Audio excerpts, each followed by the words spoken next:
The numbers are up now 137. For folks who haven't attended a meeting in the past, we have 2 meetings each month. We refer to the first meeting each month as our work session, where we work through literally all the items that are on our agenda, take fewer action items. We look to take action on most of our items in the second meeting of each month, but you will see that there's a small action agenda this evening as part of our meeting. Folks, so I'll call this meeting to order. With the call, I typically, and tonight is no exception, ask for a moment of silence. And tonight in particular, with everything going on in our country in a lot of different aspects, I'd like to specifically ask if we could take a moment of silence for those that have been inflicted with and whose lives have been affected by COVID-19 and the pandemic that we're all faced with, as well as for Seneca Valley students and staff. We're in August, and please think of them and take a moment as they prepare to return to school during these continuing unprecedented times.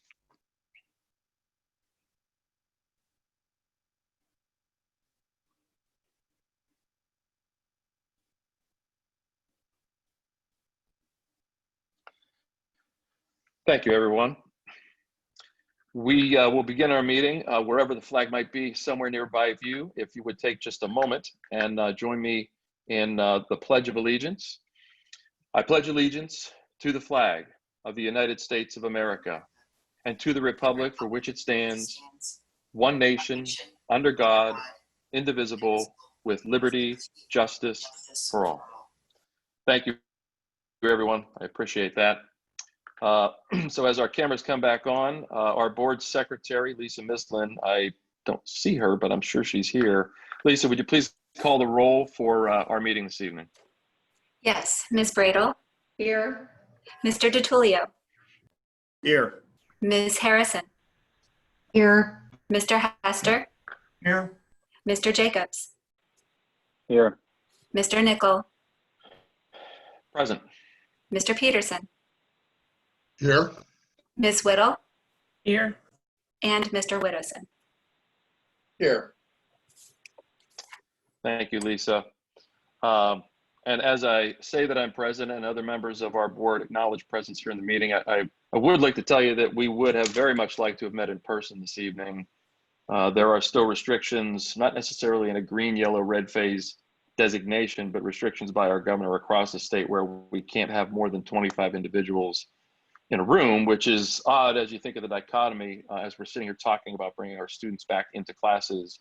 But you should know that the Pennsylvania Department of Education has waived that maximum as it relates to education and coming back into our schools. So we are all here online with you and for you, all 9 members of our board, members of our administration. You'll hear Dr. Vitale this evening. Doctors McCarty and McKinley, who are assistant superintendents for secondary and elementary education. And you may hear from everybody from our business manager to our director of human resources, to our special education, our athletic directors on the line, our solicitor for the district. And you might, for those of you who do attend meetings regularly, you may see, look on and say, I see some faces that I don't recognize. Well, we have some alumni for the Seneca Valley School District who are on this evening as panelists. In one of our items this evening, working with Dr. McKinley. You see that in your agenda as I scroll down just a bit, on African American history, of course, and our curriculum proposal. So I want to welcome them all. We're thrilled to have them. We're proud of the efforts they've undertaken to raise awareness around this issue. I personally had a good conversation with Mr. Barnes, although I'm sure you wouldn't mind if I called him Forrest. But look forward to hearing from them directly with Dr. McKinley on a topic that has certainly captured the nation's attention, and it's something that we pay very close attention to here at Seneca Valley. So I personally, and I know the board and every member of the administration, would like to welcome them as well. So we'll continue on. We've done our roll call. We have some information reports. You see those on your agenda. Folks, you'll see that items E and F and G are really related to our return to school. And what we've decided to do dynamically for our meeting is to listen to those reports from Drs. Vitale, McKinley, McCarty, and Mr. James, and then we'll be opening up the conversation for some discussion and deliberation amongst the board members for questions and comments. We know that there are, and I see 169 of you at this point, I believe 4 of you who have requested the opportunity to speak. That will come, as you see in our agenda, right when we're looking to take action. We have a public comment period, and you'll get the opportunity, and we look forward to hearing from all of you at that time. So with that, we'll turn to our first information report. We'd welcome Ms. Andrasi. She's the Director of Communication with Dates to Remember. Ms. Andrasi. Good evening, everyone. Thank you, Mr. President. So we just have a few dates that we briefly want to go over with all of you so that you are prepared moving forward this month. Starting actually over the weekend through August 9th, we will be holding our Seneca Valley Foundation Gift of Hope Socially Distant Golf Classic. So it's a unique process for this year. There is information on our website. If you have not already signed up and you're interested, you can certainly check there, or you can also touch base with Annie Mersing and she'll give you more information. August 10th, we'll be back in a Zoom setting for our regular school board meeting at 7 p.m. And then August 20th, 21st, 24th, and 25th are our Teacher in Service days as we prepare for the first day of school, which is on there as August 26th. So that is all I have for dates to remember. Do you have any questions before we move to item B? Anybody have any questions with regards to calendar? Seeing none, please continue, Ms. Andrasi. Thank you, Mr. President. So item B, just briefly wanted to share with you, I'm very pleased to announce that we are adding a new communications medium for our school community. This will be a podcast that we are calling Voices. While this will be an ongoing platform for us covering a wide variety of topics, we want to highlight that we will be rolling this out for the first time with a podcast that will occur the week of August 17th. And that first feature will be conversations with a number of our district leaders, about 14 members of our district administration and one of our school board members. And they will be sharing essential points and reviewing frequently asked questions as we prepare for a return to school. So that'll be an important event for our community.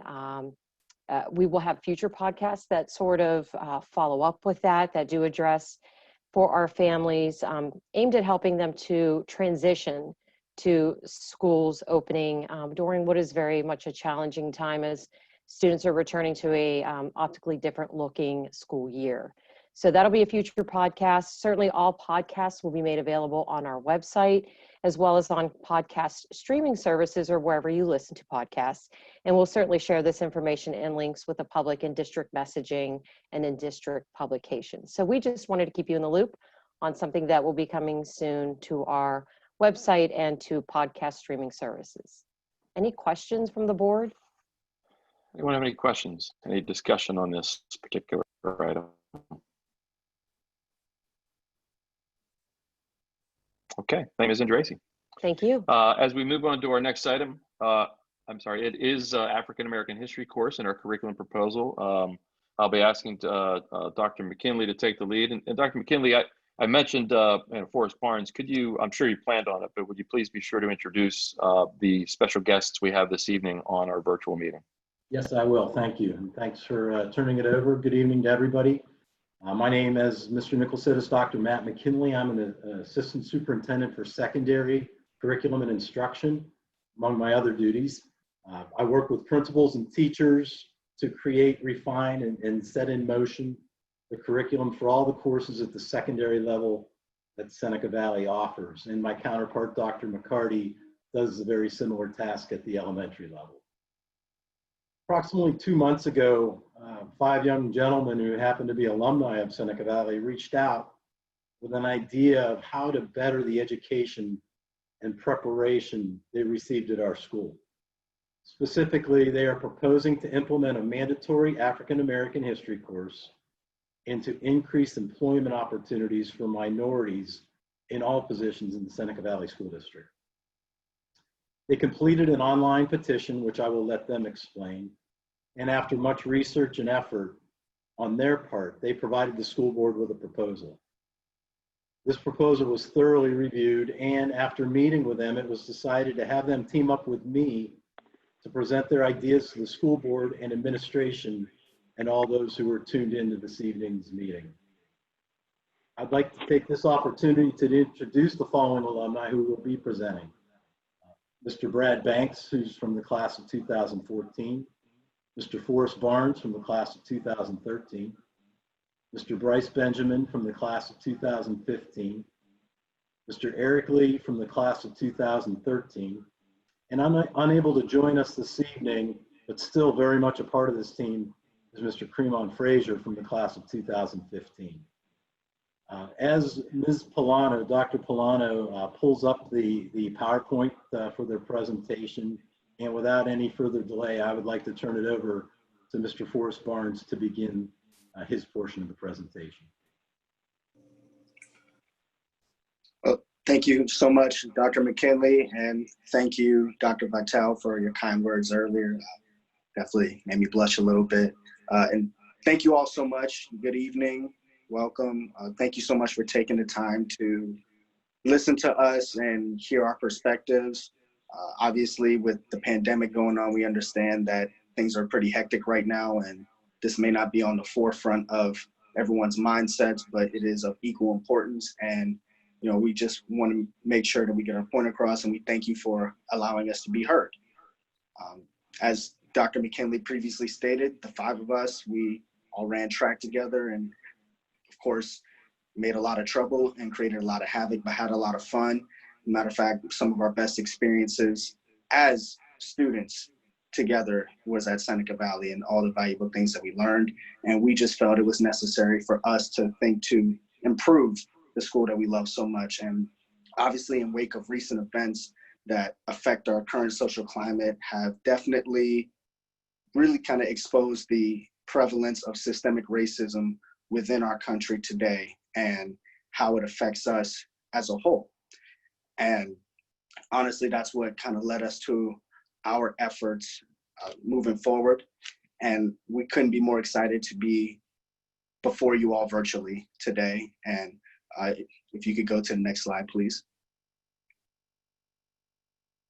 And the call to action that was outlined earlier by Dr. McKinley was for us to implement a mandatory African American history course for grades K through 12, and to increase employment opportunities for minorities in faculty, staff, and administrative positions. Our petition and the support that we've gotten is just so heartwarming and amazing, not just from alumni and students and faculty and staff, but from members of the administration and the school board as well. We received over 4,000 signatures. We had 43 letters of support, each of which had a different story to tell and was just absolutely beautiful to witness and be a part of. And also, we've just engaged in so much great dialogue and healthy conversations with people like Dr. McKinley and Mr. Nickel along the way that have really been helpful for us. And if you could go to the next slide, please. And included in those proposals that we sent several weeks ago is some statistical data that outlines the disparities and gaps within our education system regarding the coverage of African American history in classrooms and the employment of minority teachers. And it was about 5 or 6 documents in all, but to highlight just a couple things. For instance, regarding education statistics, only 1 to 2 lessons, or 8 to 9% of total class time, is devoted to Black history in U.S. history classroom. And that was a study conducted by Dr. LeGarrette J. King in 2017. He is a African American history professor in the state of Missouri. And the reason why this is the case is because the United States does not have a federal requirement regarding Black history within the school curriculums. Now, there are 6 states in total that do have a state mandate: Florida, who we'll actually get into a little bit later, Arkansas, Illinois, New Jersey, New York, and Rhode Island. Now, each state varies in what they require. Some require only a high school standard, some are K through 12. It really depends on the state. And there are some school districts within the state of Pennsylvania, such as Philadelphia School District, that offer the program within their high school as a mandate, and some schools offer it as an elective. But we're really pushing for a mandatory course. Now, as far as minority teachers go, only 10% of public school principals are Black. 82% of public school educators are white compared to 18% teachers of color. And only Black male teachers constitute 2% of the teaching workforce. That was a study conducted by the U.S. Department of Education in 2016. So those numbers may be a little bit different now, but I would argue that not too much different. And to bring it closer to home in the state of Pennsylvania, only 5.6% of Pennsylvania's teachers are people of color. 50% of the public schools within Pennsylvania do not have a teacher of color at all. In my experience at Seneca Valley, I was at Seneca Valley from second grade through graduation.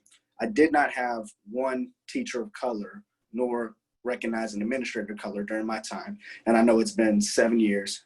Geez, I feel old. 7 years since I graduated. And I'm not sure exactly how different it is now.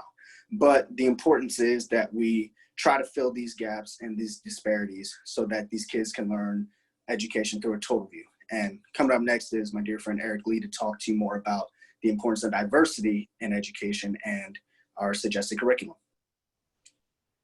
Thanks, Forrest. And once again, I want to thank everybody today just for your time and really giving us a chance to be heard and providing us with a platform for our petition and what we really want to do in the community. So next slide, please. So I really want to look at some diversity statistics in terms of the school district. So these are all the boroughs located under the SV umbrella, of course. So that's Cranberry Township, Seven Fields, Evans City, Jackson Township, Harmony, and Zelienople. So if you look closely, most of these are either below or just above 1% when it comes to the Black population. And then Butler County as a whole is around 1%. And these statistics are according to the most recent US Census. And when it really comes down to it, we can't control the demographic, but we really want our students to embrace diversity when it comes to getting in their career setting or in the future of college as well. So if you could, next slide, please. So next, we want to look at SV's diversity rating. These numbers are also pulled from Public School Review. And the state average is a 0.53, as you can see in the bottom right-hand corner. But so this diversity rating is actually the likelihood that two students are pulled at random, and each of them belong to two different ethnic groups. So on the scale, being closer to 0 is a lesser diversity rating, and being closer to 1, of course, is higher. So underneath the umbrella, again, is the high school, Ryan Gloyer, Evans City, Hain, and Connequenessing, as well as Rowan.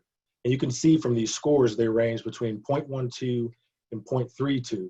And really, we can't control who comes into the building, but we really can control what they learn and teach them how to embrace diversity when they're in their educational setting, and then helping them to succeed in their future as a professional setting.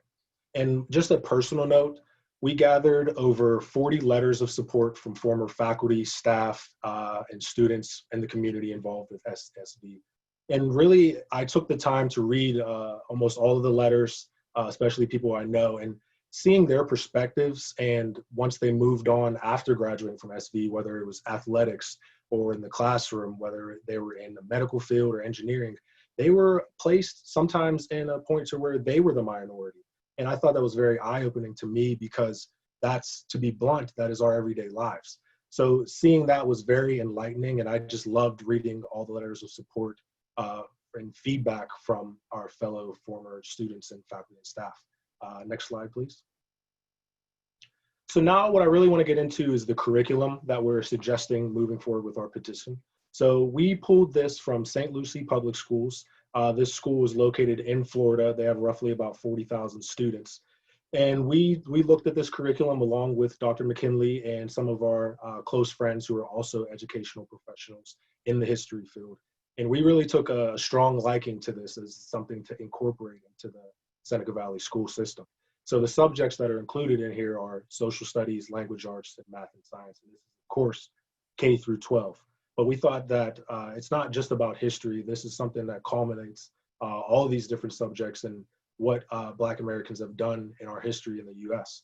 And alongside their curriculum at St. Lucie, they actually have an African American History Task Force, which is an oversight committee that really assesses the curriculum design, the certification procedures, the necessary components that go into the program. And they really champion this course, and they take it by the reins, and they want to hear the feedback. They want to see how the course is doing, and they want to look at the whole entire project and make sure it's going according to plan.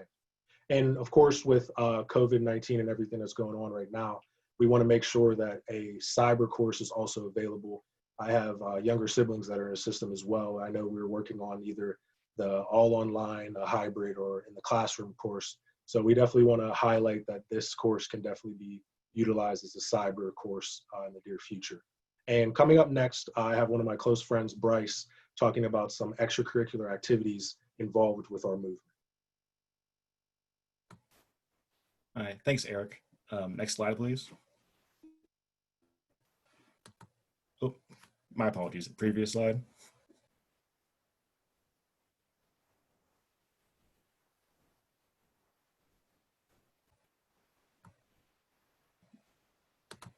Well, I'm going to talk about a field trip to the African American National Museum of History and Culture, which is located in the National Mall in Washington, D.C. This museum was built in 2016, which is approximately 13 years after it was signed into existence through a legislative bill signed by George W. Bush in 2003. And that bill was co-authored and sponsored by the late and great Senator John Lewis, who fought for 15 consecutive years to have that bill passed.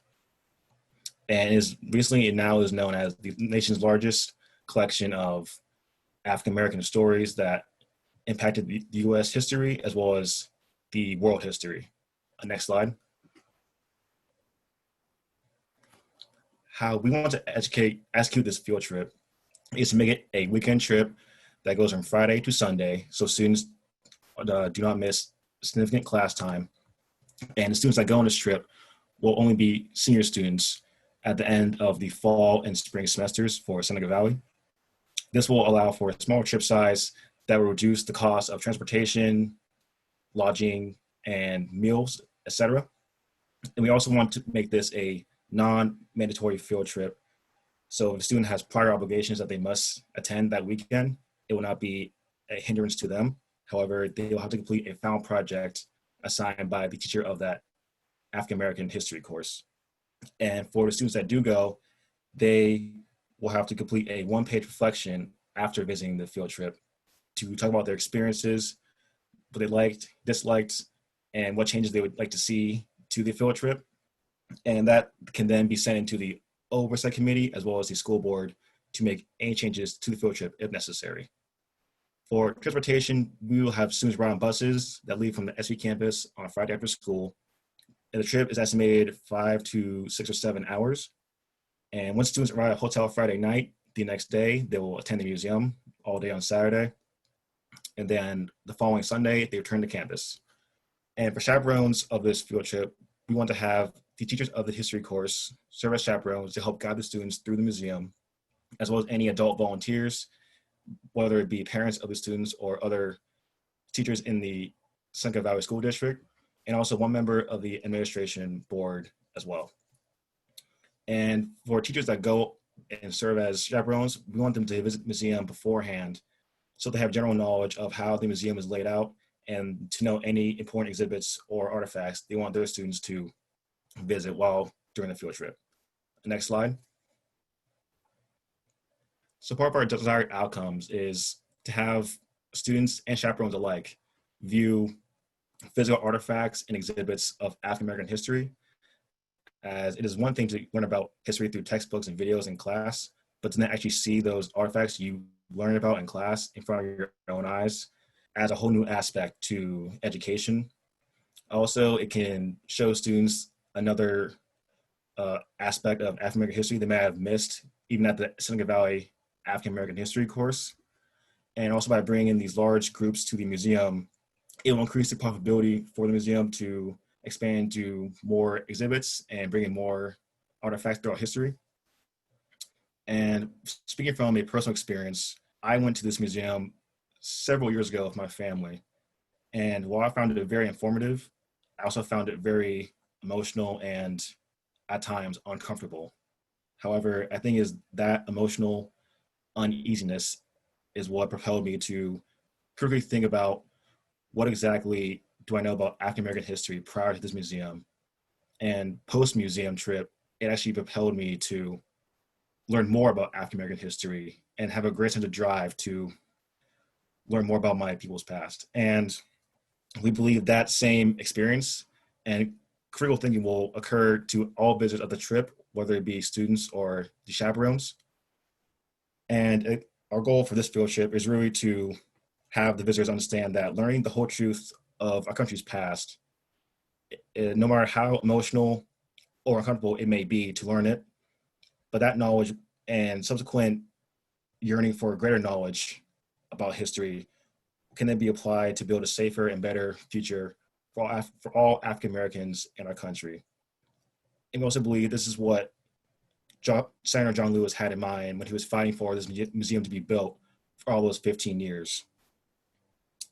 That is all I have for my portion of the presentation. I will now hand off to Brad Banks for him to talk about our suggested implementation methods and how we can help the school board. Thank you. Thanks, Bryce. Well said. At the risk of sounding redundant, I would like to thank Dr. McKinley, Dr. Vitale, and the rest of the administration for giving us this platform and the opportunity to speak to you guys today. I'm sorry, before I continue, next slide, please. We understand that implementation of courses is a lot easier said than done, and it takes a lot of time and effort.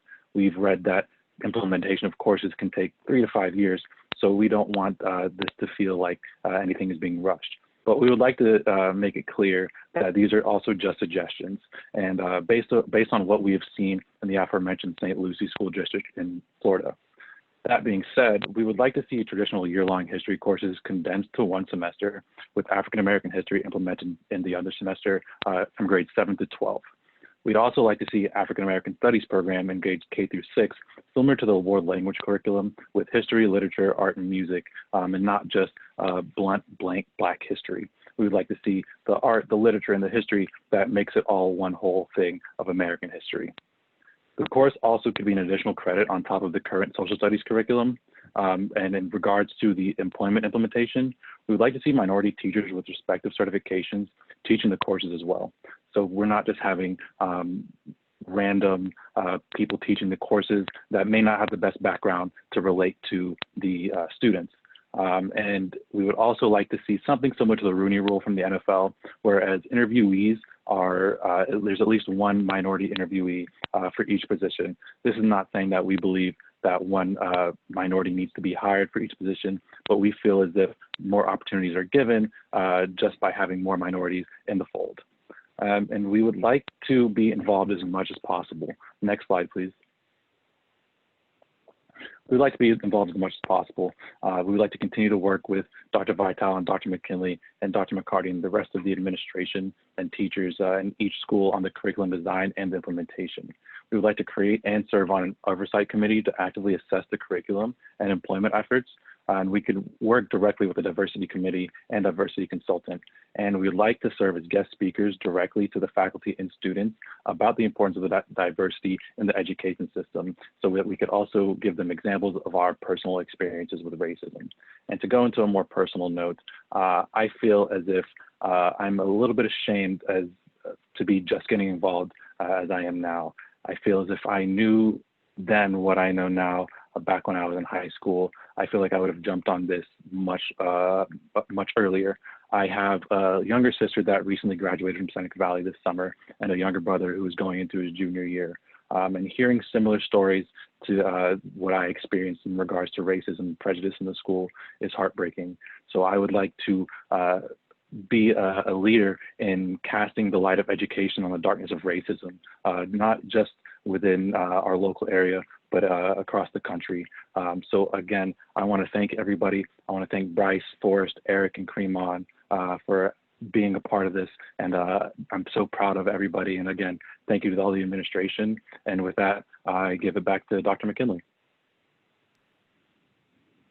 Thanks very much, Brad. And Dr. Polano, if you could put us back on the big screen. You've all just received a small taste of what I've been able to work with for just a few meetings now, but what a joy to work with, and you can really tell that they've done their homework and their research, so I applaud them on that. Before we turn it over to questions from the board, I just wanted to say, in conclusion, I'd like to highlight maybe some of the next steps with this proposal. Some of the things Dr. McCarty and I are going to do is we are going to approach various curriculum committees and begin conversations working with them, auditing what it is they do and where it is that we should be going. I'd like to continue working with these young men and seeing how things progress in regards to their proposal. The district will continue to explore the plausibility of adding such a course as they've proposed. And then, Ms. Boback, she's already made a lot of efforts in the area of human resources, but we're going to continue to strive in that area to determine, what next steps could we take in human resources as well. So again, thanks to the gentleman for presenting. And at this point, I'd like to open it up to the board to ask them or myself questions. Sure. I'll thank you, Matt. Thank you, gentlemen. I'll kick this off and turn to my colleagues on the board. But for starters, I'll just say, and it's something I've said on a bunch of different occasions over my decade or so as a member of this board, whether it's been over at the Butler County area of Tech, or sometimes when we get some students in presenting, people say to me, have said to me many times, how, boy, what a thankless job being a member of the board. But it's occasions like this when you see young men like you who are alumni of our school district that make me thankful and proud to be a member of this board and to provide leadership, because it's folks like you that make the job not just thankful, but just really rewarding. And so thanks all of you for the role that you play and for the leadership you're providing to students who continue to be part of our school district and into the future. So thanks. I do really appreciate you all taking the time of being here tonight. So with that, I'll look around to my colleagues on the board to see, we'll start with Mr. Hester, what questions or comments we have. Tim? Gentlemen, I just had a comment for you. You guys really represent us well, and I appreciate that very much. I mentor a young man that when this whole thing started 3-4 months ago, very frustrated, very concerned. I talk with him all the time. I coached him in basketball. He's going into college now, and he wanted to fix the world, wanted to know how he could fix the world. And I told him, you can't fix the world. I told him you had to start like you guys did. You have to start with your own community, your own people, your sphere of influence. And you need to teach them first. You need to work with them first. You need to show them compassion first, and then it'll sprout out. I'm so proud of you guys because you put that on display for all of us. And I just want to thank you. We all go away better people just listening to you. And hopefully we'll take these steps, and we'll take some of these steps and really work to all of our benefits. So all of you guys, thank you very much. Thank you, Mr. Hester. I'll turn to Mr. Jacobs next. Mike? Thank you, Mr. Nickel. No question, but maybe a comment as a fellow alum. Mr. Barnes, if your 7 years made you feel old, I'm not sure what my 18 should make me feel. But Mr. Banks, in your comments, you said, if I knew then what I know now, and one of the things that I learned a lot later than I'd like is that examining my biases, conscious and unconscious, is a lifelong endeavor.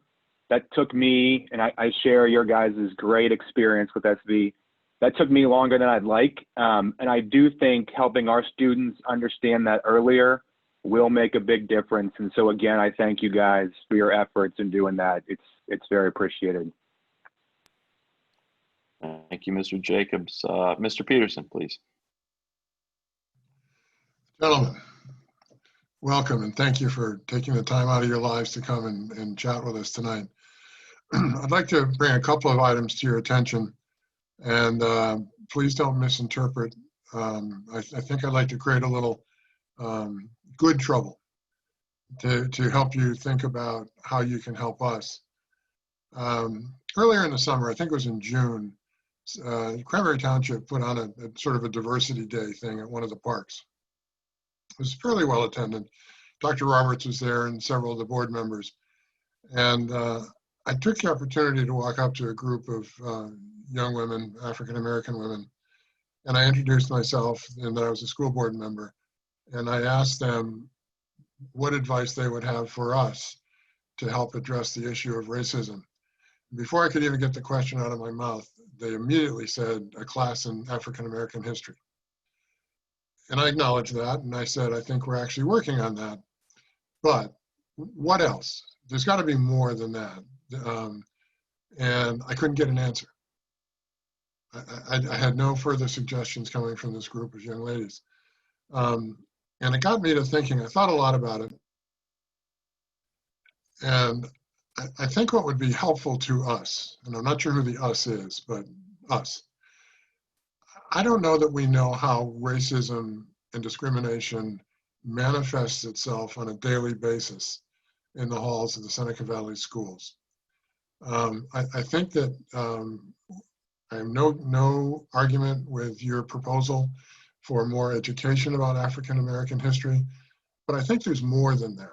I think there's more that we need to do. And it's on a more than an intellectual level, it's a cultural level. And so to the extent in your thinking and discussing, you could help us understand how racism manifests itself, we then can perhaps have more intelligent thinking about what we can do in reaction to that to make Seneca Valley a better place. The second thing I would share with you is the fact that I think 2 years ago at graduation, there was a young man who was a speaker, one of the 3 speakers, who was actually East Indian, not Native American Indian, but from the country of India. And in his remarks, he mentioned that when he was, I think, a freshman, he was often referred to as the brown kid. And I found that troubling to the fact that it sticks with me to today. The issue that brings me to is that I would hope we could continue the dialogue with you, but expand it to the brown folks, as people talk about now, black and brown, and that there are other minorities in our population, not just the school, but the greater population, that also deserve to have some time in the spotlight to express their issues and discontents. So I think you'll recognize it when I say that we'd like to get to a point at Seneca Valley where, beginning at the earliest years in Dr. McCarty's area, that we can begin working with children so that they become to understand how important it is to judge people by the content of their character and not the color of their skin. And any help you can give us to broaden your efforts to not just the Black population, not just the African American population, but to all of the beleaguered populations, I think that would be a tremendously valuable contribution for us. Thank you, Mr. Peterson. I'll follow up or just respond to that the littlest a bit. I mean, we have, and perhaps it's Dr. Vitale, we have a diversity committee within the district. It's not a committee that I've been part of, but I've asked to be placed on that committee. Dr. Vitale, or whomever appropriate, could you just take a minute and provide a little color commentary on perhaps the assignment or the task of that committee, maybe a little bit about the makeup of that committee, and to the extent it's appropriate, whether or not we are able to have alumni like these young men, or as Mr. Peterson said, you know, other persons of color weigh in or guest speak as that committee meets periodically. Yes, thank you. And we have a link to our diversity committee on our webpage. The diversity committee is led by Ms. Boback in our Human Resources Department. She also gets a lot of support from Mr. Roberts, Dr. Roberts, sorry, he defended this summer, I keep forgetting, Dr. Roberts, and our diversity consultant, Dr. Gadsden. So Ms. Boback and or Dr. Roberts, if you want to tell the public a little bit about that core committee, that at-large committee, how people become involved, about the student committee that you added a few years back, if you could just give a brief overview of that committee, please. I'll start out and then perhaps Ms. Boback can join as well. So the diversity committee meets about a half a dozen times a year. Some of those times is our core committee, which is district staff. So that is a school administrator from every building, a school counselor from every building, and a teacher from every building, and then a number of the administrative staff. And that group is focused on identifying ways that we can be more welcoming to all of our students, looking at reports of discrimination that have come in and how we can address those issues on a systemic level. And then the at-large committee includes the public. Many of those folks are parents in the district. Some of them are community leaders. Some members from the Cranberry Area Diversity Network represent that organization with our at-large district diversity committee. And then 4 years ago, we formed a student diversity committee. We didn't want to have a club where kids that were interested in cultural issues, we really wanted a committee that would advise our district. So the Student Diversity Committee has brought to the district committee issues of racism and how we might best address them. It has also helped us to identify ways that we can teach students at a younger age how to be more culturally aware. And my charge to the district committee has been moving beyond diversity and moving past inclusion. So not that we're recognizing how we're all different, but that we recognize how we are all together as Seneca Valley, and making sure that people belong with one another and not just exist and coexist.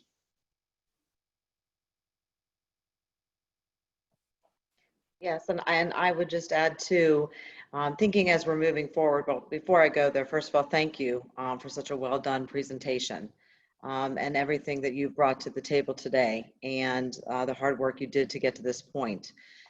We very much need to have these conversations and we need to work harder at them and we need to have them more frequently. And so to now transition on to kind of add into what Mr. Roberts said, we have a group that meets internally and externally, but I think we need to do a better job of bringing all stakeholders together and having conversations. So yes, absolutely, we would like your involvement and a voice at the table.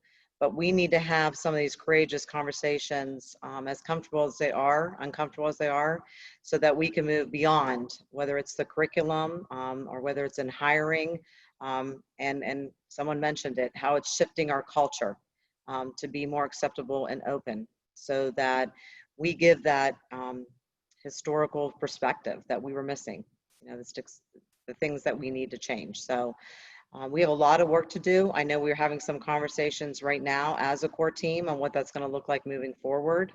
So that's in the making, and I think we're moving in the direction, but we need more involvement and we need more people at the table to have these type of conversations so we can make the changes we need. Thank you, Ms. Bobeck and Dr. Roberts. Is there anyone else from the board who'd like to ask a question or have any comment to make before we move on? Mr. DiTullio, please. Thank you. Hopefully my connection doesn't break out. I've been sketchy, but so I'm an alum as well, a lot longer than all you guys. I was the last Southwest Butler County School District graduating class, so I wasn't even a Seneca Valley School District back then. The question that I have for you, and it's one of those things that we talk about with a lot of different aspects of the education, one of them being with Vote Tech, and there has been, you know, always a challenge to maybe get some kids to go that route into the Vote Tech. We also see that, you know, minorities going into education and becoming teachers has always been, you know, a challenge. So when you look at that, and you know, have all been to college now, how did you see that viewed? Was it viewed in that negative light that people just didn't want to become teachers? Or what was holding people back from doing that? It sounds like we need to be able to make sure that we're getting to those folks. And as you know, as you saw the numbers, you know, in Seneca Valley, you know, we don't have a large minority population. So how can we help not just our school district, but our general area of, you know, Southwest Pennsylvania, make it something that, you know, minorities want to be. They want to be a teacher. They want to get in the education system, to become principals, to become superintendents and those types of things. What are we missing there that we can do to help that? Well, I guess it can be summarized really in just recruitment efforts. I mean, in general, you know, I personally don't know. A lot of my family members are actually educators and teachers. I personally have a master's degree in education, specifically in higher education administration. And it is an area of passion for me, although sports is the main focus. Education is an area that I'm extremely passionate about. And I do feel like a lot of the school districts, or when you look at the numbers, they're a little bit skewed because the school districts that typically have the African-American teachers, they're in the communities that are a little bit more depressed or don't have nearly as much funding within their schools as a school like Seneca Valley does per se. They tend to go back to their communities. And there's just a little, and that's where systemic racism kind of sets its divide. And it's all based on, you know, funding and education, all different kinds of areas. But I think if we improve the recruitment efforts and the encouragement efforts to say, you know, come here, we're accepting obviously equal opportunity employment, but we're accepting of all individuals. And I think for those very few students that do come to the school that are Black and brown students, it gives them someone to look up to that they can readily identify with, someone that's a mentor. Because one underrated component that is overlooked a lot in education is the mentorship. I mean, so many of one of my mentors is actually on, Ms. Heather Lewis. She is the best thing ever.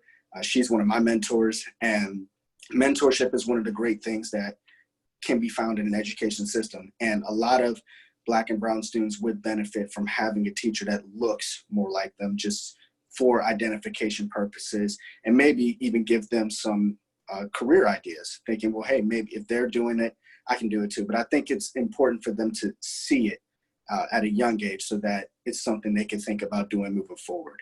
It's hard to think about if they don't see it first. Thank you. On to that, what Forrest said. Also, it would be a good idea to have these students maybe job shadow the teachers so they can recognize the opportunities that come with becoming a teacher or a career in education. Thanks to both of you for the response. I thought I saw another hand. Ms. Bradel, was there something you wanted to mention?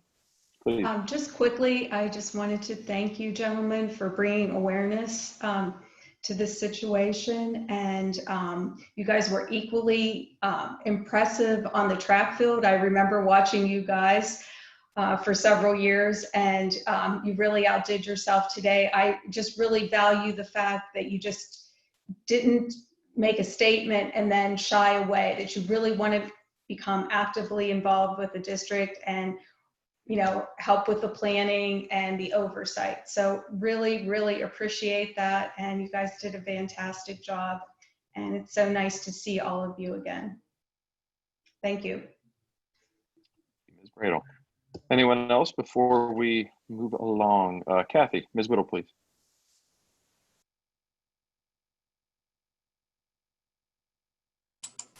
Sorry about that.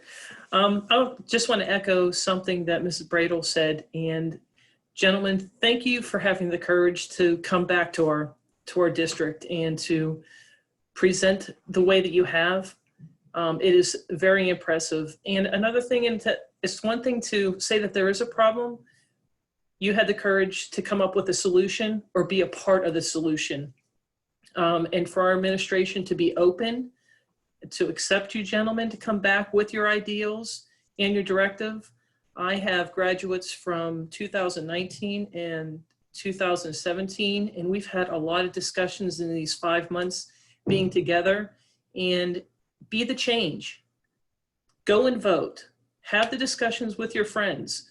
And this is just very impressive. I hope we have parents and young ones listening to us tonight and to encourage them. And you got your role models. And I can't tell you how proud we are, as everybody else has here on the panel.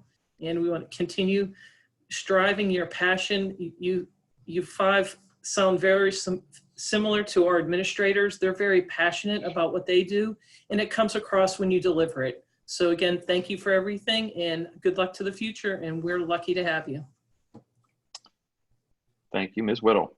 So I think that's been everyone. I'll just finish with a recognition that as much as we're thrilled to have you here this evening, this is a beginning, and we've got more work to do. And I'll look to hear from Dr. McKinley and others as we continue to progress along a path in this topic. So again, gentlemen, thrilled to have you here tonight. If you had been here in person, I'd say the same thing I'm saying now. You're absolutely welcome to stay on and listen into the rest of our agenda. I have a feeling we're going to be here for a while.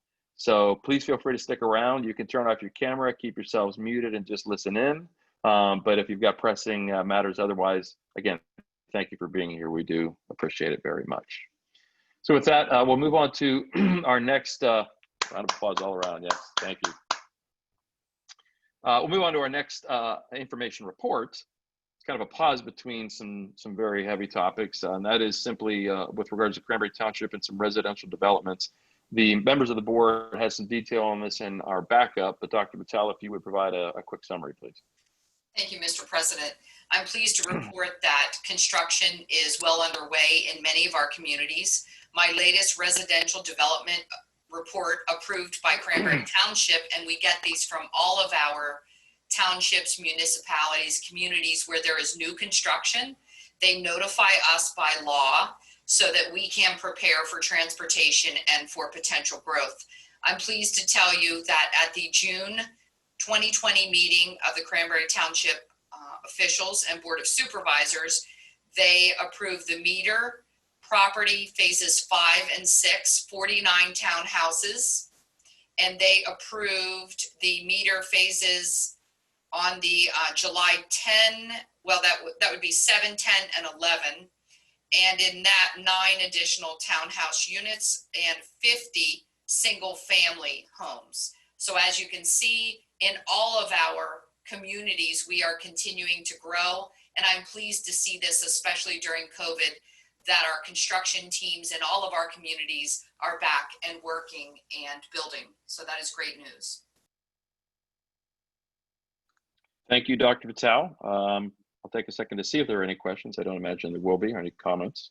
I would just say that I'm going past that meter development every day, like most people in Cranberry, and it continues to amaze me at how massive that development looks like it's going to be and already is. So, folks, now we'll turn to 3 different information reports. They are all on the topic of August 26th is right around the corner. There are still 186 attendees, which could mean 200 to 250 people listening in this evening. It's on all of our minds. It's this pandemic is something that has grabbed us and has taken hold of us for the last 5 months, and it will be part of our lives into the near future and probably the long-term future. So what we plan on doing is listening to these 3 different reports, and then having a conversation amongst us as board members. We are, so that you folks know, before we came on with you, we had what we refer to as an executive session. There are a few topics that we're allowed to discuss behind closed doors. This isn't one of them. To the extent we want to deliberate and share our opinions, we do that with you in front of us. We want to be as transparent as we can be on all topics, and certainly this one in particular. But a couple of things I want to emphasize, a few remarks before I turn it over to Dr. Patel. What we approved on July 20th it's a plan.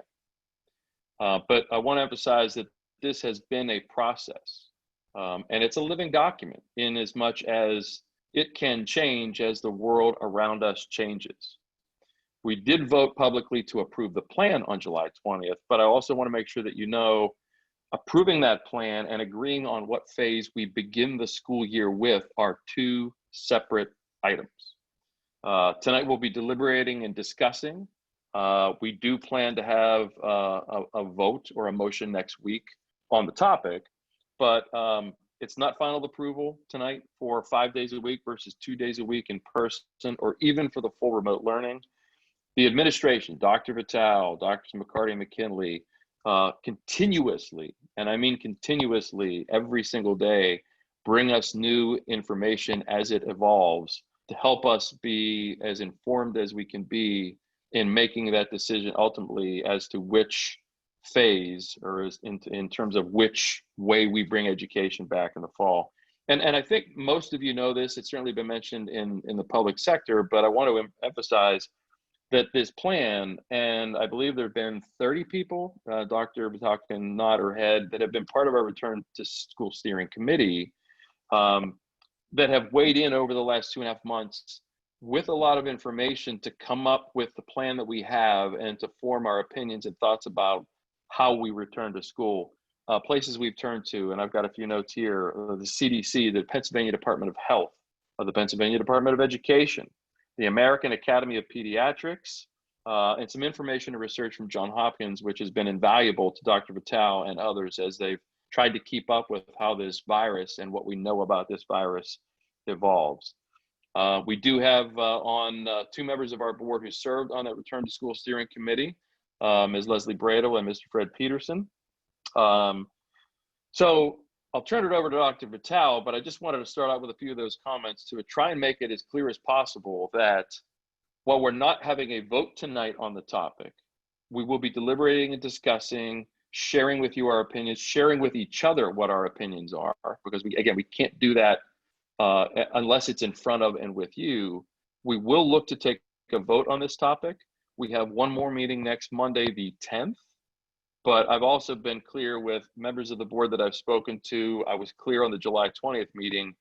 If this continues, which we know it will, to evolve from August 10th to literally August 25th, we'll continue to take all that information into account. We recognize that there has to be planning to get back into school, that most, if not all of you, need to be thinking and planning about the logistics of care for your children if things change, and we understand that, but we also want to take into account as much information as possible as we make this very important decision. So with that, and I apologize for a little lengthy preamble, I will turn it to Dr. Vitale for her remarks, and then we'll move on to Drs. McKinley and McCarty and finish up with Jeff James, our Director of Security. Dr. Vitale? Thank you so much, Mr. President. Welcome to the public. Welcome to our school board members. And I want to remind you of several points that I made last week in the board meeting, and I will continue to make. I will speak to points that I've spoken to individual parents about. We've spent, myself, the leadership team, teacher union leaders, all of us have spent a considerable amount of time on the phone because, as you know, emails can be taken out of context. And what we've learned the most through this pandemic is that there's so much information out there. It's really tough to, number one, solidify it, vet it, try to figure out what is the best practice. And oh, by the way, when we do that, the target moves. So, we are every day finding more information, but we are following the science quite closely. We are working very closely with several medical doctors. One is an infectious disease expert, but we are also going to the epidemiologists nationally and listening to their research and reading their research and listening to their opinions. So we also are looking at this from a global research perspective. What do other countries know and what have they learned because they were ahead of us? So when we are looking at the return to school plan, I want you to know we are consulting a lot of resources. I try to get my sources not from the mainstream media. I try to get my sources from scientists and medical professionals. And I try to stay in the science as much as possible because otherwise it becomes a very emotional topic for all of us. Even when we stay in the science, it becomes personally emotional for us and our community and our parents. But in developing this plan, we have recognized all along, and even since March, that there are very divided opinions on the topic of return to school. Some of those are political, some of those are based on science, which at any given time, as I've already mentioned, can support both sides of this argument. So that makes it even more difficult for us as school officials. As a school district, we've tried to vet any and all articles, best practices, and research that is out there. And I will tell you, in the state of Pennsylvania, the Department of Education has clearly stated through the Secretary of Education that this will be a local decision by school boards. Governor Wolf clarified a rumor last week that he would shut down schools, and he put out a press release and I believe a tweet on Twitter that he will not shut down schools. Why did he do that in March? We can only assume that was because we needed to make sure our hospitals were prepared. We needed to make sure that we did not overwhelm our hospitals. We are told he will not do that again. Now, anything can change, but at this point, we are operating that the school district board of directors will make this decision. And therefore, we are trying to provide you with the latest research, and that is changing every day. While we are preparing for 5 full days as an option, I said this last week, I'll say it again. We cannot 100% say that that will indeed happen. But it is my job to serve this community. It is my job to serve this board. I don't get a vote. Certainly the board can ask my opinion, but I serve this community. And when we put a survey out in June, 77% of our parents wanted their children to return to school face-to-face in person. Now, some critics have said, well, that was June. People feel differently today. Well, this morning, I looked in our portal, as I do every day, at least 3 or 4 times a day, to look at parent choices. As of this morning, we had 5,400 students signed up for 5-day in-person instruction.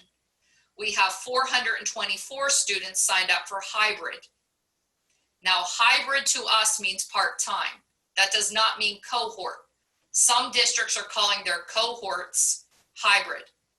People are getting that confused, and I'd like to explain that further, but let me continue. 1,015 students are signed up for full-time cyber, and 430 some have not yet selected for various reasons. We have begun to call them and ask them to make a selection. We know these are not easy decisions to make. Some parents have said to me and the leadership team, well, I signed up for full-time cyber because I felt like that was my only safest option. Some have said, well, I signed up for full-time in person because I felt like I didn't have a lot of choices. I beg to differ. You have 3 choices. None of them are the choice that you had in February. I back up. You did have 2 choices in February. Actually, you had 3, the more I think about it. So as a parent, pre-COVID, you had choices at Seneca Valley that many other school districts didn't have. Our students had many more choices pre-COVID. And those 3 choices pre-COVID were full-time, 5 days a week in person, hybrid, which was part-time and we could customize your schedule. Admittedly, that works better in secondary, grades 7th through 12th, than it does elementary. But we did have some elementary students who were accelerating in math classes, so their parents chose a hybrid model for them pre-COVID. Most districts don't do that. They're not equipped to do that. We have counselors that hand schedule students pre-COVID for their selected choices, and they customize their schedule. And even pre-COVID, our parents and our children had a choice to choose full-time cyber in the Seneca Valley Academy of Choice. Most schools, as a matter of fact, I can't think of a school pre-COVID that had their own in-house cyber school. You may know of some as a parent. Shoot me those titles tomorrow. Let me know who those districts are. Because I know for a fact in the last month, most of the districts surrounding us have gone out and bought a platform to start a full-time cyber program. I applaud them. They are working very hard. We had a lot of choices in this district that most other districts could not offer, and I am proud of that. We have a team that worked in the full-time cyber school in the Seneca Valley Academy of Choice that served our students and students in other school districts. Pre-COVID, 40 other school districts paid Seneca Valley for seats for their kids because they did not have a cyber school in-house. Now we're up to 50 school districts today, as I speak, who are paying Seneca Valley for seats because they don't have their own cyber school. I'm not putting them down, but I want you to know what we've done and what we continue to do. So when we surveyed the parents and asked in June what they wanted, we were already building a plan in the background. If the parents want this, we can do this. If the parents want this, we can do this. As you know, it's not easy to please 100% of 7,400 students and over almost 20,000 parents, and 50,000 people live in the Seneca Valley School District, and they are all vested in this wonderful school district. We will not please everyone. And so when I think about what we're offering now in a COVID environment, I think about this from a superintendent view of being 3 buckets. The first bucket I think of, and these are all separate buckets, but they all impact one another. The first and biggest and most important bucket for us as leaders is safety. Safety for our students and safety for our staff, which includes teachers, paraprofessionals, cafeteria employees, bus drivers who are not district employees that we contract, but I'm concerned for their safety as well. I'm concerned for the community's safety. I'm concerned for our local hospital and hospitals in the Pittsburgh metro area. Are they ready for this? So that's one bucket: student safety, staff safety, community safety. The next bucket I think about at Seneca Valley is social emotional learning. And it has weighed very hard on us this summer. You know, the emails that come in that say, what have you done all summer? Well, I can tell you where I've been, and it hasn't been on vacation. I signed up for this job, and I am proud to serve this community. But please don't ask me what we've been doing all summer. We have been studying all the research that changes every day. And when it comes to social emotional learning, the American Academy of Pediatrics and many doctors have personally said to me, we need children to be back in school. Yes, we need to do that safely. I'm a mother. I have a high schooler. I have a college student. I'm not just this superintendent without a personal life. I'm a superintendent with extensive experience in education, not medical background. My doctorate is in education. I rely on school psychologists, mental health professionals, and school counselors and pediatricians to inform me about the mental health of our students. And I am concerned. So my job this summer was to put together a committee, to deputize people to lead that committee, Dr. Polano and Dr. Roberts, and to make sure we're vetting all of the information that's coming our way, not from Facebook, from medical professionals, from psychologists, from mental health professionals. My job was to prepare these buildings for 5 days a week, if that's what the community and this school board who represents the community chose to do. And that's what I've done, and that's what I will continue to do every day. So let's go to those community choices and parent choices and learning models. Some have said, well, these models aren't good enough. I recognize we all want what we had pre-COVID. We can't do that and do it safely. We will do our very best if the board tells us next week we are going 5 days full-time in person. I would be remiss if I told you people weren't afraid. I would be lying if I told you people weren't afraid.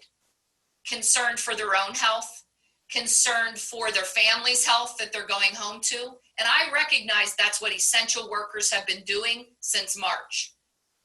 By way of our cafeteria staff who served meals to this community in March, April, May, and June, they served children that didn't even live in this community because we were an open feeding site, and I applaud them. And they were afraid, but they came in. And we provided them with PPE. These women were very brave. I recognize people are afraid, and I don't want to dismiss that. I have to make sure that we're prepared in all of these buckets.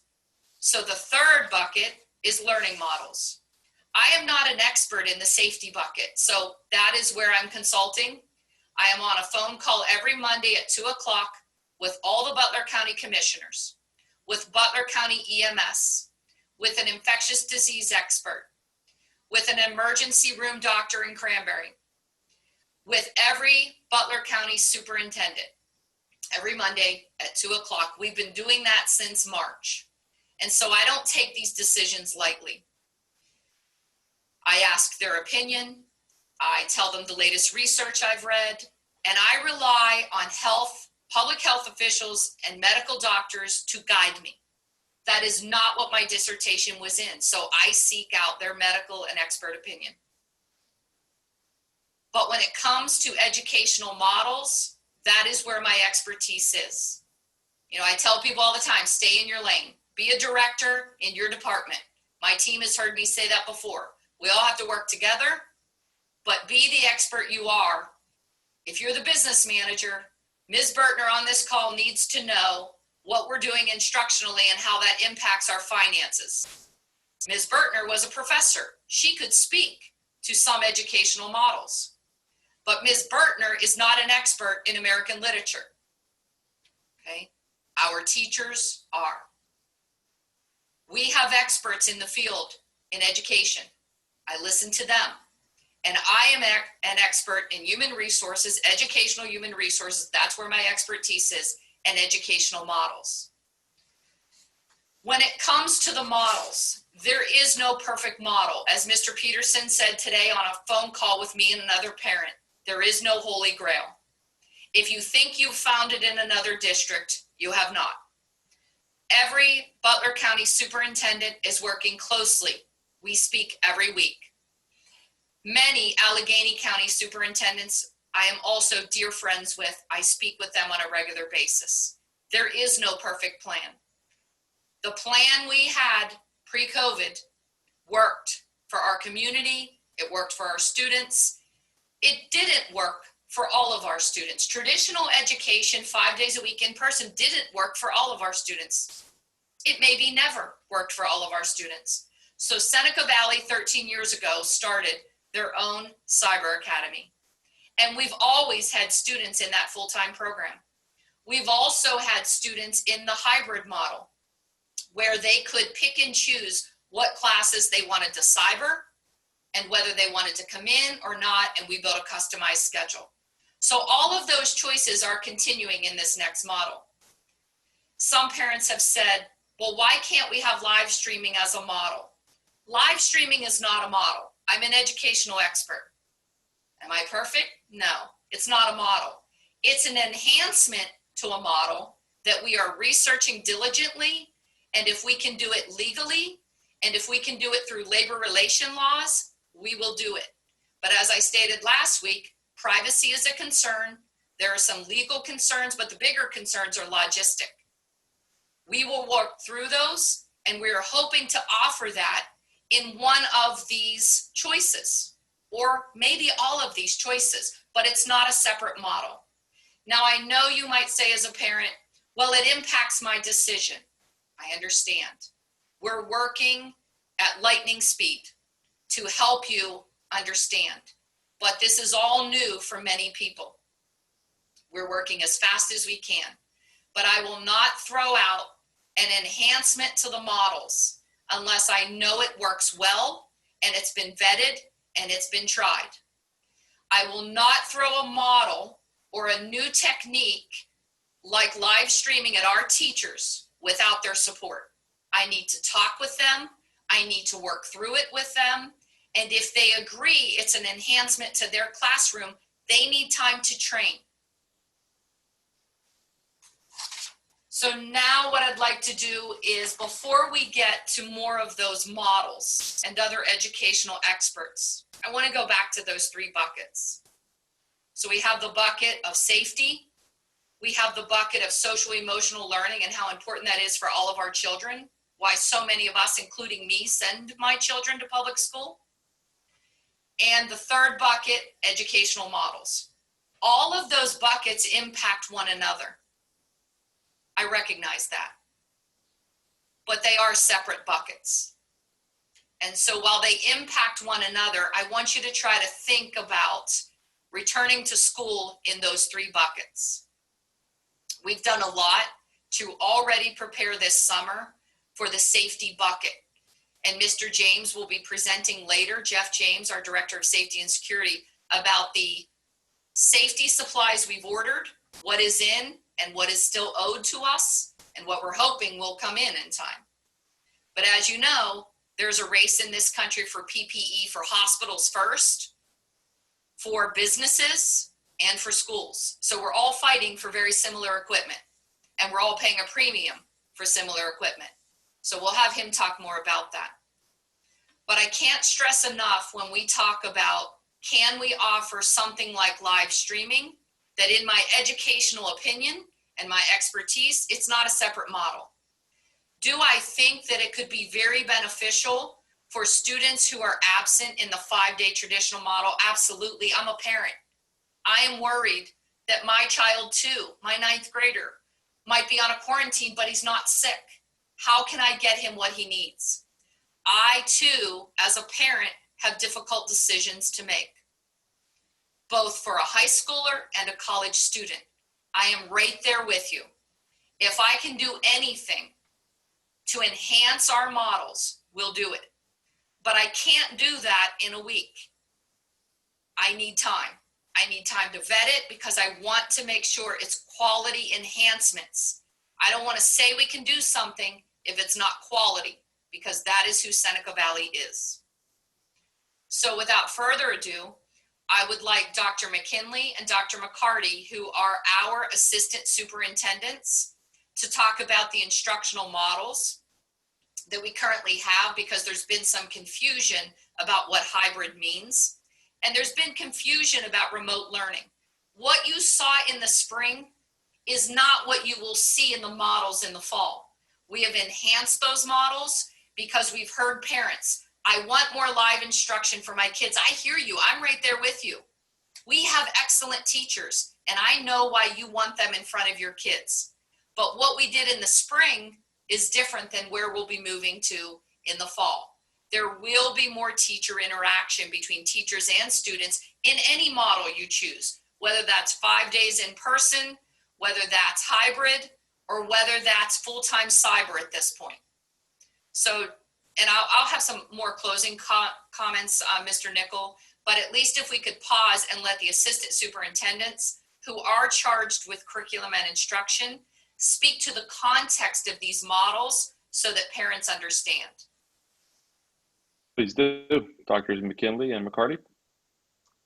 Thank you, Dr. Vitale, Mr. Nickel. And Dr. McKinley and I are actually going to, as Dr. Vitale said, walk through the available model options, traditional, hybrid, and full-time cyber, and then how they are impacted by the green, yellow, and red phases. So as stated, all the models have strengths and weaknesses, and we hope to provide some clarity as we walk you through these options and how they can be impacted by each phase that we could move into. So we're going to start with traditional. So in our traditional model, students will be going to school in person. We are adding new safety protocols such as mask wearing and updated cleaning and disinfecting procedures. Mr. James, as Dr. Vitale stated, will be speaking to these in a moment and talking about how we use the PCCD grant to purchase some of these materials. We also, as we're going through this, Dr. McKinley is now going to take our traditional model and describe what that model looks like in the green, yellow, and red phase. Dr. McKinley. Thank you. Yes, in the green phase of traditional model, students will attend 5 days and their attendance they'll be getting to school either by the bus or by parent transportation, but they will be attending all 5 days, and there will be social distancing. There will be other safety protocols within that phase. In the yellow phase, otherwise known, some people are referring to that as the cohort model, we will be splitting the students by the last name alphabetically. So A through L students will be attending on Mondays and Wednesdays and in person. And then the other days, Tuesdays, Thursdays, and Fridays, they will have remote instruction. Students with last names M through Z would be the second cohort. They would be attending on Tuesdays and Thursdays, and they would be remote instruction on Mondays, Wednesdays, and Fridays. And just in regards to that remote instruction, teachers are going to create expectations for those remote days. Some may be working on project-based assignments. Some of it may be asynchronous or not live cyber work. Some might be small groups, interactions with the teachers. Some might be live webinar sessions. So the remote learning could have a variety of different looks. And as Dr. Vitale said, we will definitely be stepping up the amount of live interaction between students and teachers. In the red phase, most people are familiar with that, but it will look much different than it did in the spring. We're going to have increased structure to that, and we're also, as already stated, going to have increased interaction between teachers and students at both the secondary and elementary levels. And again, those remote sessions might include project-based assignments, asynchronous work, small group work, or the webinar live sessions with the teachers. So that's just a quick synopsis of what the traditional program might look like, the traditional model might look like, either green, yellow, or red phases. Dr. McCarty? So the next option I'm going to describe to you is the hybrid model that is an option. So the hybrid model is the combination of both traditional and full-time cyber. Students could elect to customize their schedule by taking some classes via cyber and other classes in person in the traditional model. Now, it does provide the opportunity to customize both of these models. However, we are aware it can be challenging for families to provide transportation and work out the scheduling with the building principals. Dr. McKinley is going to describe some of the details of what the hybrid model would look like in green, yellow, and red phases. In the green phase, and prior to COVID, the hybrid model was basically used to create full-time schedules where students could be very creative with that, attending maybe first period an in-person chemistry class, second period reporting to a lab and taking a math class, third period back in a traditional classroom, and vice versa throughout their day. But typically they were creating a full schedule. We would still ask students to create a full schedule, but some of the positives that can come out of the green phase is that, you know, parents might opt to, if they have the transportation available, bring their students in later in the day. And so maybe some of their morning would be remote, bring them in later in the morning and go in person at that time. Excuse me, or vice versa, at the end of the day. Parents might opt to have their students ride the bus in the morning, take their classes, and then do cyber courses later in the day, pick them up early. And some parents, if they have the possibilities, could even have their students arrive late and pick them up early with a combination of in-person and cyber courses, full-time cyber courses. In the yellow phase, it's going to look similar to what I explained with the traditional model, where A through L students come Mondays and Wednesdays. But again, if a family has picked a hybrid schedule, they may be bringing their student in late on that Monday or Wednesday, or bringing them in late for their in-person Tuesday or Thursday. So it would look similar. The days would be the same. Monday and Wednesday for A through L in-person instruction, Tuesday and Thursday M through Z for in-person instruction. But again, with possibly a combination of full-time cyber and full-time and also in-person classes. And then the red phase, again, is if we have to go fully remote, but an enhanced remote as compared to the spring, again, with more structure and more interaction with their teachers. Dr. McCarty? Just to reiterate as well, the hybrid selection 2, you would be working with an administrator of that building due to the customized nature of that schedule. So that would be a connection and a communication that will be occurring with the building principal and you as the parent and student. The last model I'd like to describe for you is our full-time cyber model option. And this model provides students the ability to work from home with the SV curriculum in an asynchronous environment. This means students will log on and work independently at their own pace through the learning modules.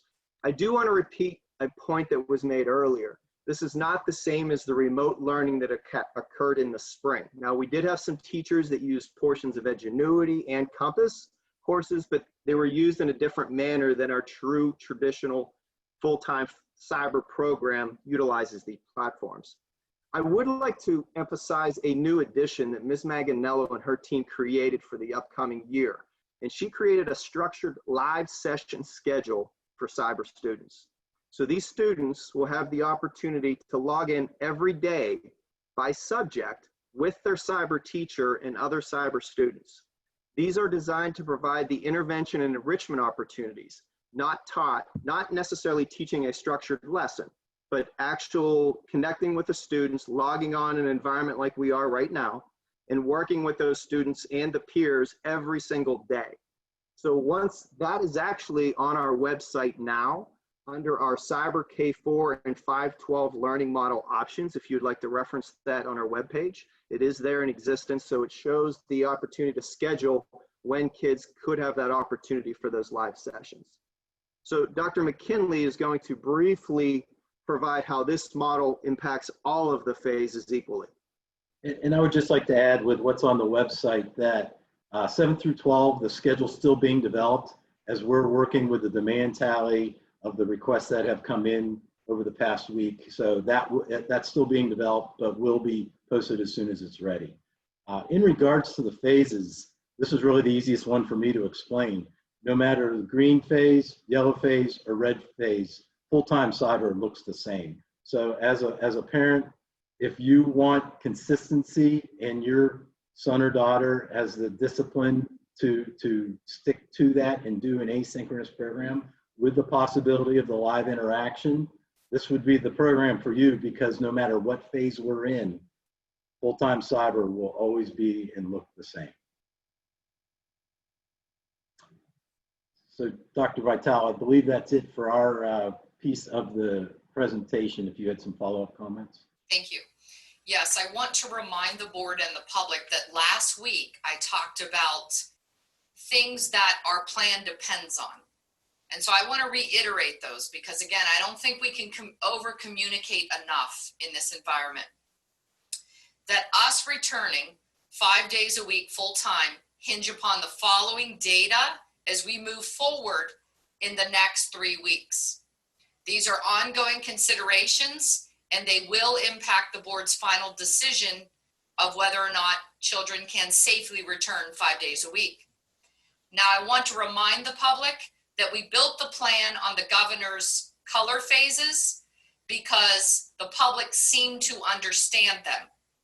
They didn't necessarily agree with all of them, and many people in the public felt there were inconsistencies, but we felt because the color phasing system was already built by the state, we would fall in line with that. The formula used by the governor for the color phases was built and developed by Carnegie Mellon University, if you recall. And that's how he and the Secretary of Health determined what counties were in what color. So we are still going on that data, but we recognize that the governor has put in some targeted interventions with the Secretary of Health in the green phase that almost makes it appear we're in the yellow phase without calling it that.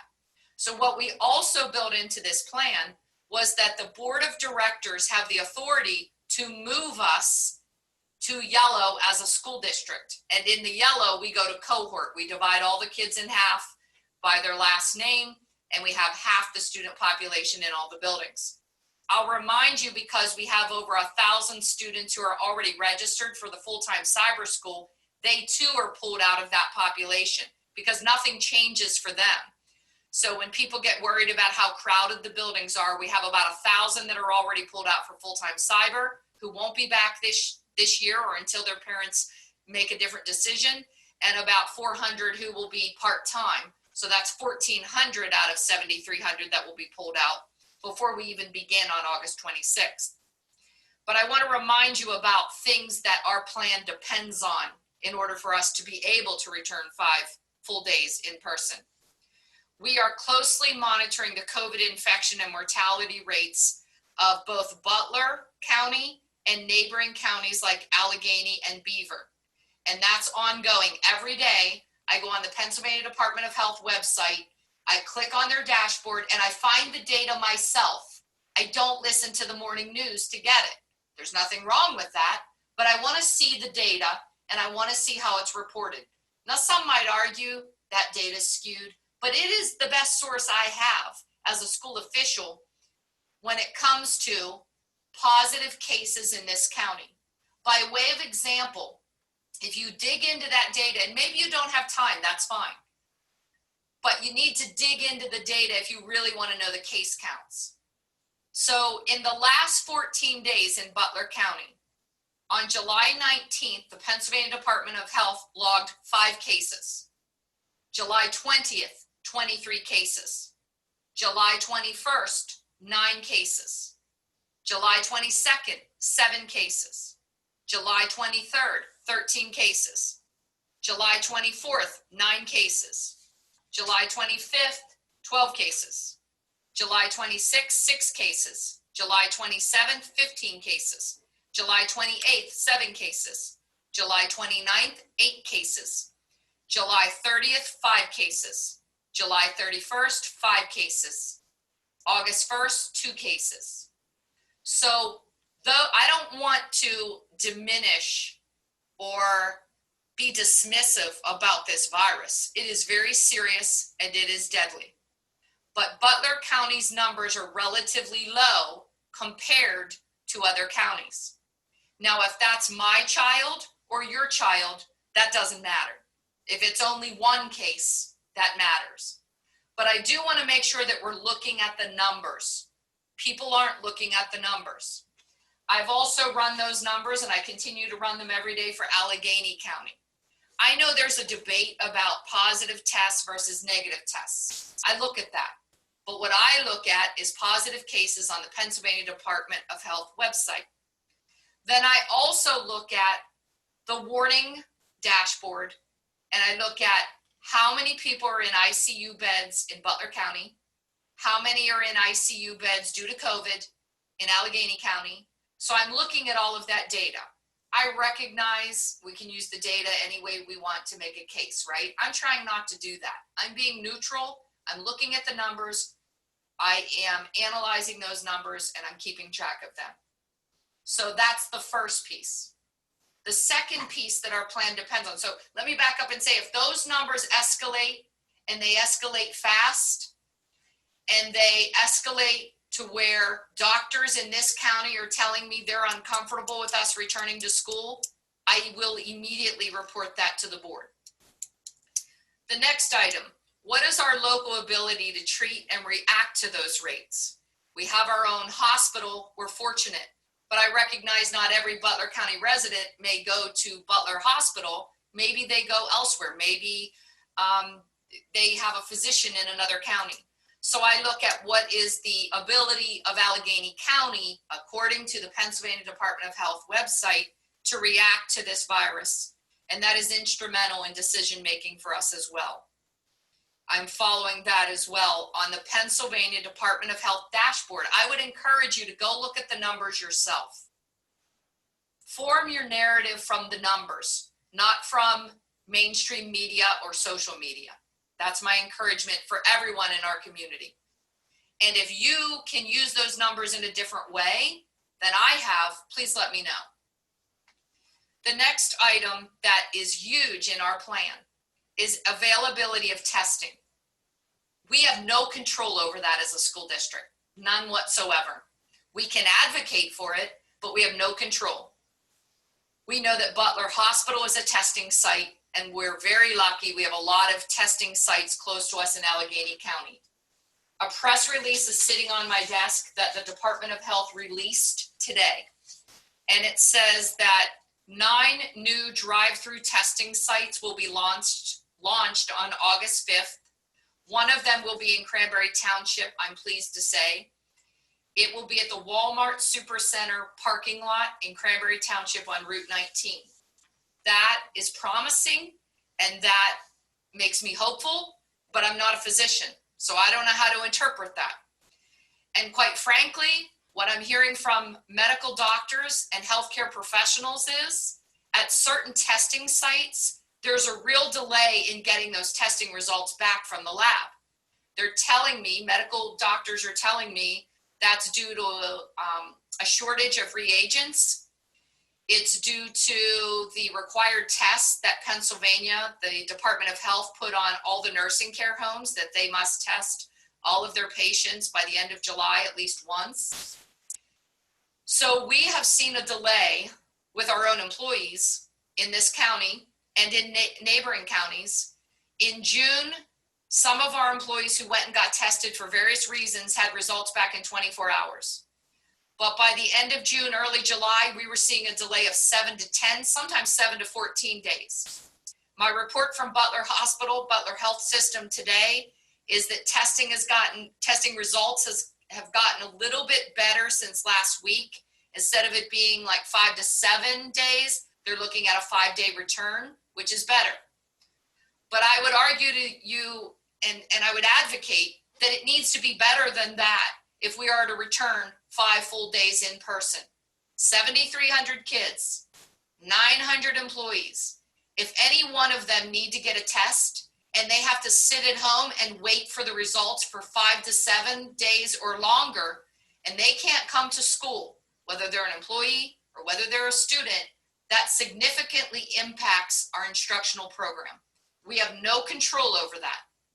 That's out of our hands, but it impacts our program. The next item is procedures for positive cases and contact tracing. Many parents have emailed us in the communications email box to say, what are you going to do when you have a case? Will you evacuate the whole building? Will you evacuate that classroom? We were supposed to have guidance from the Pennsylvania Department of Education and in conjunction, in collaboration with the Pennsylvania Department of Health. We were supposed to get it last week. We did not. So we are still waiting for that. That is an important piece so we can share it with our parents. That is out of our control. However, in the same breath, I'm here to tell you that our nursing department chair, Liz Williams, who has been appointed now as of last week, our nursing administrator as a point of contact to the Department of Health, and all of our school nurses are working diligently with her, as well as she has arranged for one nurse from every school district in Butler County to meet tomorrow at 1 o'clock virtually to come up with guidelines in the event we don't get what we've been promised from the Department of Education and the Department of Health. So we will be working. Be patient with us, please, as parents. I can answer to you what some of the recommendations, general recommendations are by the CDC and some general recommendations by the Department of Health and by the Department of Education, but they're not detailed. And I know you're looking for details. My apologies, we don't control them, but they are our partner in this. As Mr. Peterson said, I'm going to steal his words again, for better or worse. The Department of Health is the school district's partner in this COVID pandemic, for better or worse. So please be patient. But again, if I don't have those guidelines in the next 2 weeks, 5-day-a-week in person is going to be difficult and very disruptive. Another linchpin in the plan that I want to talk about, cooperation from our students and parents in following our safety protocols. Masking is required unless you have a medical exception. I am sorry if the masks are uncomfortable. I'm in my office by myself, so I'm not wearing one right now. But when I walk in this central office, when I enter a building where very few people are today, I have a mask on. We had an exposure. I personally had an exposure here at Seneca Valley this summer. I had a mask on. The individual who was positive, who didn't know it at the time, had a mask on. I did not come up positive. So we need to enforce. I'm not saying that was the only reason. Certainly there are many variables. But the medical professionals I am consulting with said, and have said, universal masking is required in schools. You must implement it. It's an important piece of your protocol, maybe one of the most important pieces. Not the only, but it's a huge piece of that safety bucket. So if you're a parent and you're thinking, well, maybe the school will just let this slide, we cannot. We have to protect other children. We have to protect the adults in our district, because if a teacher gets sick from COVID, they will be out a minimum of 14 days, if not longer. So ethically, it's the right thing to do. I'm not a doctor. I can't speak to the efficacy of masks. I'm not a public health official, but it is an order from our Secretary of Health. We are a public school. I am a commissioned officer of the state. I'm required to follow it, and I'm required to make sure we can implement it and enforce that protocol. Social distancing. There's been a lot of discussions about this. The WHO said 3 feet between desks. The CDC said 6 feet. The Pennsylvania Department of Education said 3 to 6 feet when feasible. So when a parent emails me and says, what does when feasible mean? That's what it means, when feasible. I didn't make the rule, I follow the rule. So when we can socially distant children, we will. And we must at lunch when they pull their mask down. I cannot guarantee you your children will be 3 to 6 feet all the time. I can't. I'm being honest and I'm being upfront. But our principals and many of our teachers have come in and they're working diligently to separate desks. And you'll hear Mr. James talk about other safety protocols we've purchased to help with the social distancing protocol. But there's confusion. I saw an email come into the school board right before we got on the call. Well, why is it WHO says this, CDC says this, Department of Health says this, Department of Education says this? I don't know. I don't work for them. I'm reading all the guidance and trying to implement all of the best practices and recommendations. The next item, as new and emerging data on infection of children and how children spread this virus to adults, as it evolves, we have 2 small studies we're looking at right now. As that evolves, that can change the entire plan. It might be enough to convince the board that they should go to yellow before the governor moves them to yellow. That's up to the board of directors. My job is to present them with the research and data. My job is to vet that research with medical professionals. Bring that back to the board. Next item that the plan, and I said this all last week, but I'm giving you an update. I want to make sure people are hearing it. Adequate staffing levels. You can imagine the disruption if teachers, custodians, cafeteria employees, 900 people get sick without COVID, get sick with COVID, have to quarantine, or they're waiting on test results. It's very disruptive. We are working on a memorandum of understanding with our teachers. Should they have to quarantine and they're not sick, how can they continue to teach? So we're working on that.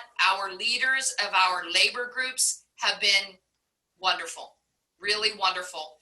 And one of the labor groups is supposed to be off for the summer, and they haven't been. They have taken my calls on Saturdays, Sundays, my texts, my emails.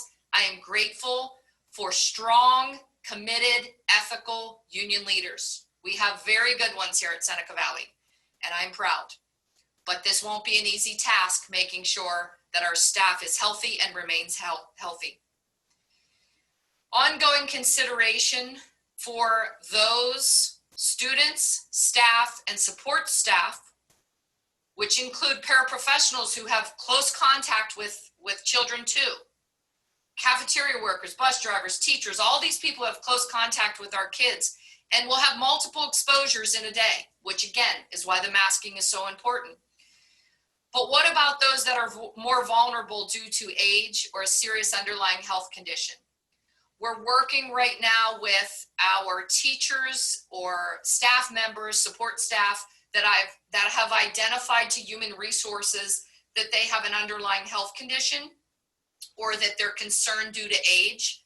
So we're working with them about, is there a possibility we can move them, if they're willing, to the full-time cyber program so they would still teach but not have as much exposure, physical in-person exposure?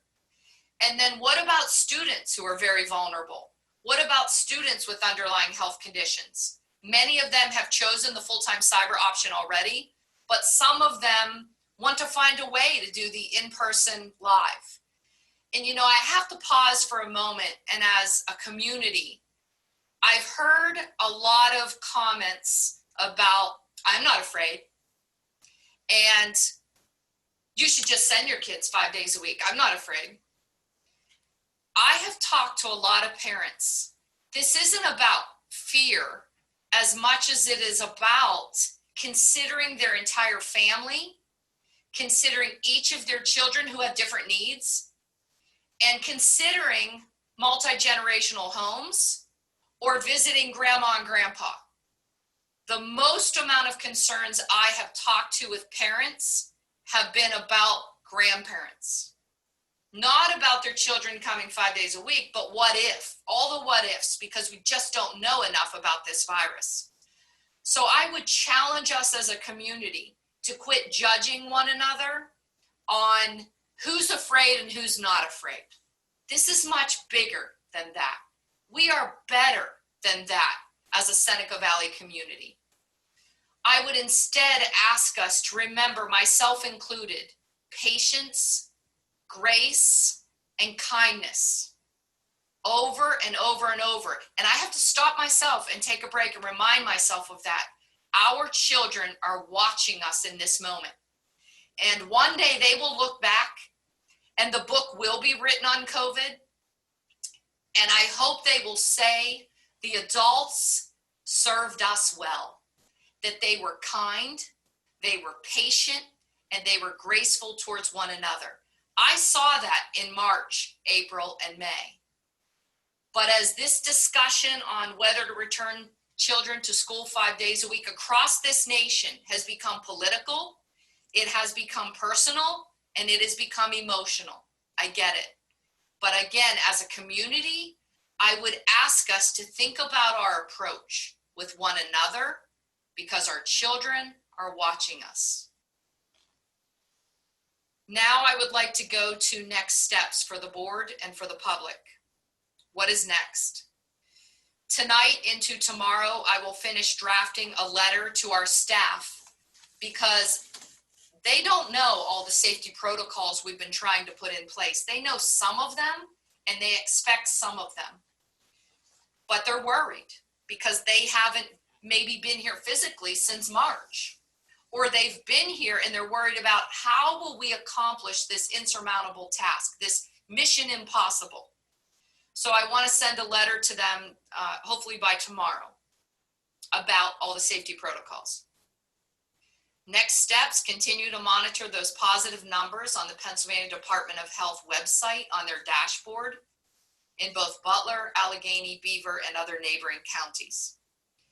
Develop guidance through our nurses who will meet tomorrow at 1 o'clock on positive cases and how we will communicate this to parents.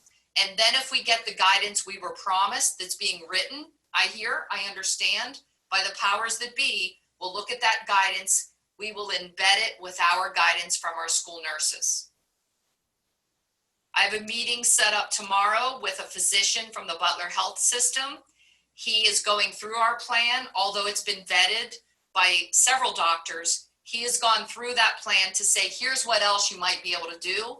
He will meet with my core team, my core COVID team tomorrow afternoon, not tomorrow morning, tomorrow afternoon. So I'm very appreciative of the help that we've received from the Butler Health System and their medical professionals. I will continue to consult with experts in the field, in public health, in the medical field, and especially the epidemiologists. We will have a leadership team meeting this Thursday all day long with all of our principals and all of our directors about here's what we're working on. What questions do you have? What questions are you fielding on the front line? What are the concerns by the staff? So we'll be doing a lot of troubleshooting this Thursday. I will give a report back to the board next Monday night of any changes or updates. And the board, it will be tough, but you need to make a decision. Will we stay in the green phase 5 days a week? Or will we go to the yellow phase, which is cohort model, half the kids split? Or will we go to full remote learning at home, everyone at home?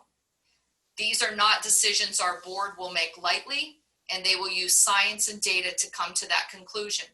Knowing that even a vote on August 10th, which is our last public meeting together, might require another vote a week later. And I know this is not convenient for parents. I'm a parent. My husband said to me, just tell me what you're going to do so I can process, we can process as a family. Do we need school supplies? Do we need school clothes? I can't answer my husband, and I can't answer you today. I can only tell you we are preparing for 5 days a week in person in this school district because that's what parents and the community have asked us to do. That is what we're doing. Anything less than that is actually easier for our principals. It's easier to prepare for less students in the building. So we're planning for the hardest mission, and that is 5 days a week in person. That's all I have, Mr. President and school board and community. Thank you. Thank you, Dr. Vitale. We would now turn to really the sort of the third part of this presentation, which is Mr. Jeff James. Mr. James is our Director of Security and Safety.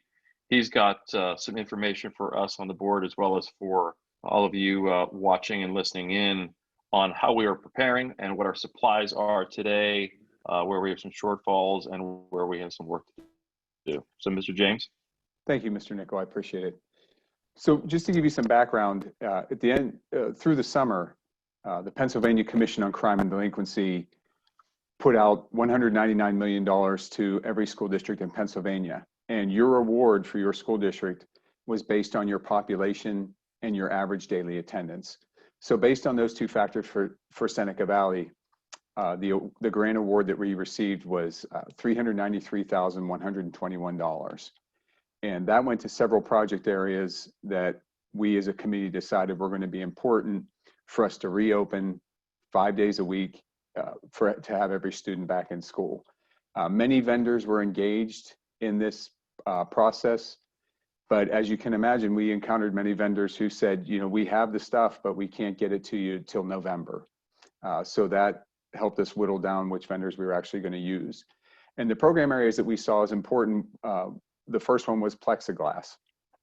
So we ordered approximately 2,500 total pieces of plexiglass, and that came in 5 different configurations. Certain configurations are just sheets that we're going to, in our offices where the public comes in, hang from the ceiling. So it's going to be that barrier between the general public that comes in and our employees that are working behind a desk. We can put that in our guidance offices as well for people who come into guidance. The next piece that we got was, it's a 4 foot by 4 foot, essentially it's a plus sign. And that's something that the teachers can use to set right on top of a table. That way you can put 4 students there to collaborate and they're separated by the plexiglass. We also ordered 2 different stand-up configurations, just a single piece of plexiglass that stands up so it can be put between 2 students or between 2 students that are side by side. We ordered 2 models with that, certain models that did not have an opening in the bottom and some that did, so students can pass items back and forth between each other. Or we're also utilizing those for folks like our psychologists and folks who are going to deal one-on-one with students so they could pass things back and forth as well. And then the last configuration that we got was a setup that connects to the front of the desk. So if you have an individual student desk and it wraps around them on 3 sides, so the student can sit in there and be isolated, or you can put another desk face to face with it and you have 2 students who would be separated by that configuration. We also saw masks as an important component of reopening. We ordered 25,000 masks. 14,000 have arrived, and the additional 11,000 the vendor told us will be here prior to school opening. Those are masks we're going to have available to the teachers. So if they forget their mask one day or a student forgets their masks, it's a supply that they could have. Every staff member is going to be supplied with a cloth face mask and also a face shield. And that's coming through Annie Mersing through the Seneca Valley Foundation. But that, again, that's all supplies that will be here. For disinfecting, we wanted to make sure we put a plan together for our high touch areas and our communal property, like a copy machine that everybody's going to be using. We ordered 60 gallons of alcohol. We got dozens and dozens of spray bottles, and this was the recommendation of the vendor who makes the copiers, that's 70% alcohol with a spray bottle and a microfiber cloth. So we got the alcohol's on its way. We got a partial shipment. The rest of it's going to be here by the time we open. But we have the rest of the supplies, the microfiber cloths and the bottles, so that every communal copier in every building will have that bottle there. And before somebody uses it, they simply mist it, wipe it off, and then after they use it, they mist it and wipe it off again. Floor decals. So there's two levels of floor decals. One is I worked with Darlene Carmack in food services. She wanted sets of feet to put where students are going to line up to get their lunch, especially for the little kids, that we could space 6 feet apart so they could recognize what 6 feet looks like. And it's much like the ones you see when you go into Target or Walmart, so the kids will know just to put their feet on there. The other floor decals are 18 by 12 arrows that we're going to put on the floor to show the direction of travel in each hallway. Certain parts of our buildings, we figured out we could make one-way travel to keep kids from crossing over each other. Other hallways, if they dead end or due to certain other configurations, have to be two-way, but we can still put the arrows down in a reminder to the kids to stay to the right and keep from crossing over each other in their traffic. The other signage is going to go throughout the buildings. It's much like you see in if you've been in a hospital lately, or or a medical building or a private business, to reminders to socially distance and to wash your hands. Some other assets that we got or that we're trying to attain are the misters that will disinfect the rooms overnight. So Randy Miller's crew can go in during the evening and quickly disinfect a room just by spraying the mist. I know there's been a partial challenge to getting the supply, and there's some questions whether the vendor is going to be able to get those to us by the time school opens. So Randy, he and I spoke the other day. I gave him the name of another vendor, and hopefully, if we need to go to another vendor, we're still going to be able to get all those misters in time. And then also the air conditioning units that were put in at Evans City to help the classrooms be more self-contained. Windows don't have to be open, and just basically for the more comfort if the teachers and students are going to be wearing masks throughout their time there. When we start at the end of August, when it's hot, it'll create a situation that's more comfortable for them. And those were the big component areas that we saw as important to get money through that grant. And I'd be glad to take any questions that you might have. Thank you, Mr. James. So folks, back to some commentary that I gave as we began our meeting this evening, reminding you that this is a work session as opposed to more of an action session where we take votes and pass motions. We do have a couple of small items, but this is really about working through some of these topics. At this point in our meeting, I will open it up to some questions and some discussion and offer some deliberation and opinions. Hold 1 second, Tim, if you don't mind. We then have an action agenda, at which time we will open this up for some public comment. To my knowledge, we have 4 individuals who've requested the opportunity to make public comment, and we'll give those folks some time, and to the extent we can, we'll respond. I'll lead off, and I'm going to go around the sort of virtual room to hear what everybody has to say and to have some conversation. But I will lead off by saying that as one member of 9 of this board, I mean, I'm currently president, but I'm still just one vote of 9 in this crew. But that one vote, and my opinion is that I'm still supportive of moving forward and offering a 5-day-a-week option for our students at this time. It's been emphasized ad nauseum this evening that this is a living and breathing situation, and there will be discussion, a lot more discussion beyond even this evening on this topic. But as things stand today, I'm supportive of moving forward and offering our students the ability to come in on that 5-day-a-week plan. So with that, I will look around the room. Mr. Hester, Tim, you had your hand up first. I imagine you have some thoughts and comments, so please weigh in. I look forward to hearing your opinions. Thank you, Mr. President. I appreciate it. you know, I appreciate all the time and effort everybody's put in. And I know this is a living and breathing document, but there are some areas of concern that I have that need to be satisfied before I'm comfortable sending staff and students back into the classroom. And they've sort of been addressed, but I need to, you know, the final results need to be there before I'm comfortable with that. The PPE for our staff is great, but I think that, you know, we hear all the studies, they need to be switched out daily. We need to come up with a plan so they can be washed, they can be, you know, staff has maybe filters in them so that they can be interchanged from one day to the next day before I'm comfortable with the PPP situation. Secondly, and I know the testing's become a lot better. I've seen people go out and get tests, especially at the Wexford Pavilion, that the results have come back very quickly. So I'm happy to see that, but I know that needs to be in place before I'm comfortable moving forward. The Butler County Health Department needs to do their job. They're responsible for doing the tracking, as we've said 100 times. I need to see them come back with a plan and with enough staff to support the whole tracking that needs to be done. Because if they don't have enough staff, they can have any plan they want, and it won't get worked. And the final step that's important to me is, you know, we look at social distancing as really the biggest thing out there. We see restaurants and bars, even in Butler County, cut their spacing to 25%. We see stores not allow people in very limited amounts. I understand, you know, they've given us a range and everything. I don't like the range. I think we need to mandate 6 feet.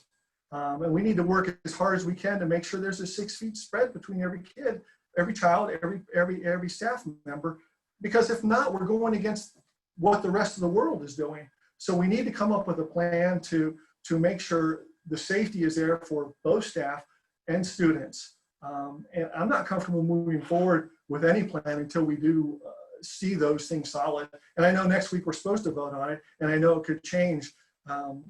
But hopefully we'll see more and more come together as we move forward. Thank you very much, Mr. President. Sure, all fair points. I appreciate the thoughts and comments. I'll turn to Ms. Harrison. Susan? Thank you, Mr. Nickel. I think we all have to realize this is a very fluid situation, and it's going to change daily. And in fact, Dr. Vitale, the figures you gave us changed, although we're in Butler County's in good shape compared to the others. I truly appreciate all the work that everyone's done. And I think it's important to realize that each family of a student still has the option to pick which option they want to go with. And I did a quick calculation. We're sitting at, excluding the 730 plus that have not made a selection yet, we're sitting about 79% of those that have made a decision. They have chosen the 5 days. I think that we can be assured that the administration wouldn't put anybody's life at risk. And if they didn't feel confident in allowing that, they'd say we have to go to the yellow stage. That's just my own personal opinion. Okay, thank you, Ms. Harrison. I'll look around my blocks. I'll turn to Mr. DeTullio. Fire away, Mr. DeTullio. Thank you, Mr. President. I guess I am very supportive of the 5-day-a-week model if it's safe. And Dr. Vitale had said that's what the parents, that we surveyed wanted, but it even goes further than that. Every education professional that we've talked to has said in-person learning is the best way to teach children. So we're not looking to do it because we just decided. It is the best model. So of course that's what we want to do to provide the best education that we can to the Seneca Valley students. A lot of what we are looking at though is if we can do it safely. And looking at the research that Dr. Vitale and her staff have done and have got confirmation of it independently, I guarantee you there's no other district that has gotten as much research and has done their own analysis of it through the medical community than what Dr. Vitale and her staff has done. And luckily we have Fred Peterson, who that was his career. What a great asset to have that we've been able to call upon. I'm very confident that if Dr. Vitale and everybody else of this team says we are safe to do this, then we are safe to do this. Nothing's ever 100%. I get that, but we're going to put the best possible safe education process into place.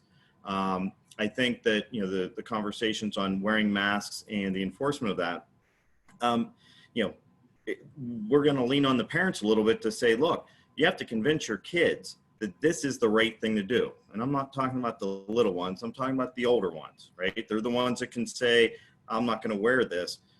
This isn't a choice. This has to happen. The social distancing and masks together have been very effective. What we're seeing in Butler County and even Allegheny County, based on the masks being worn and the social distancing being followed, is a decline in cases. You know, as far as all the numbers that are out there, to Dr. Vitale's point, if you go look at the numbers, we're good in Allegheny and Butler County. We're not great or perfect, but it has been improving over the last month and a half. So those are the positives that we can take away from it. And a lot of it's because social distancing and masks are being followed. So as long as we continue to do that, I'm supportive of the 5 days. And I think that, you know, I can tell you right now, Dr. Vitale says we can do this safely. I trust her more than Department of Health and Department of Education at this point, because I've seen her say, here's my research, here's the way I'm doing it, and, you know, the facts are there. So I'm totally supportive of what she's going to recommend. Thank you. Thank you, Mr. DiTullio. Who might be next? Others that are interested in thoughts or comments? Mr. Widdowson, please. First off, just a quick question to Mr. James. Are the air conditioning units all in at Evans City, or what's the status on Evans City right now? I'm going to defer that to Mr. Miller. I'm not sure. I know they were waiting on delivery the other day of certain units when I was down there, but I'm not sure if they're all in yet. Andy, looks like you went to camera. Maybe there you go.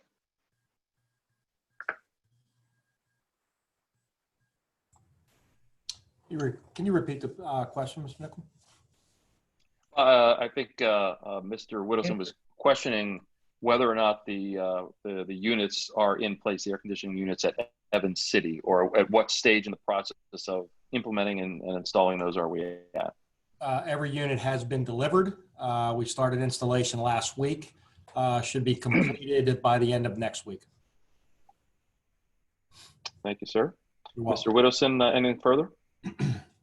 Yes, I'm not at all in favor of moving forward at this point in the full 5 days. I'm not sure what the rush is, why we don't take this slowly, give our staff, give the students and everyone else the chance to get used to coming back in this new unknown phase that we're living in.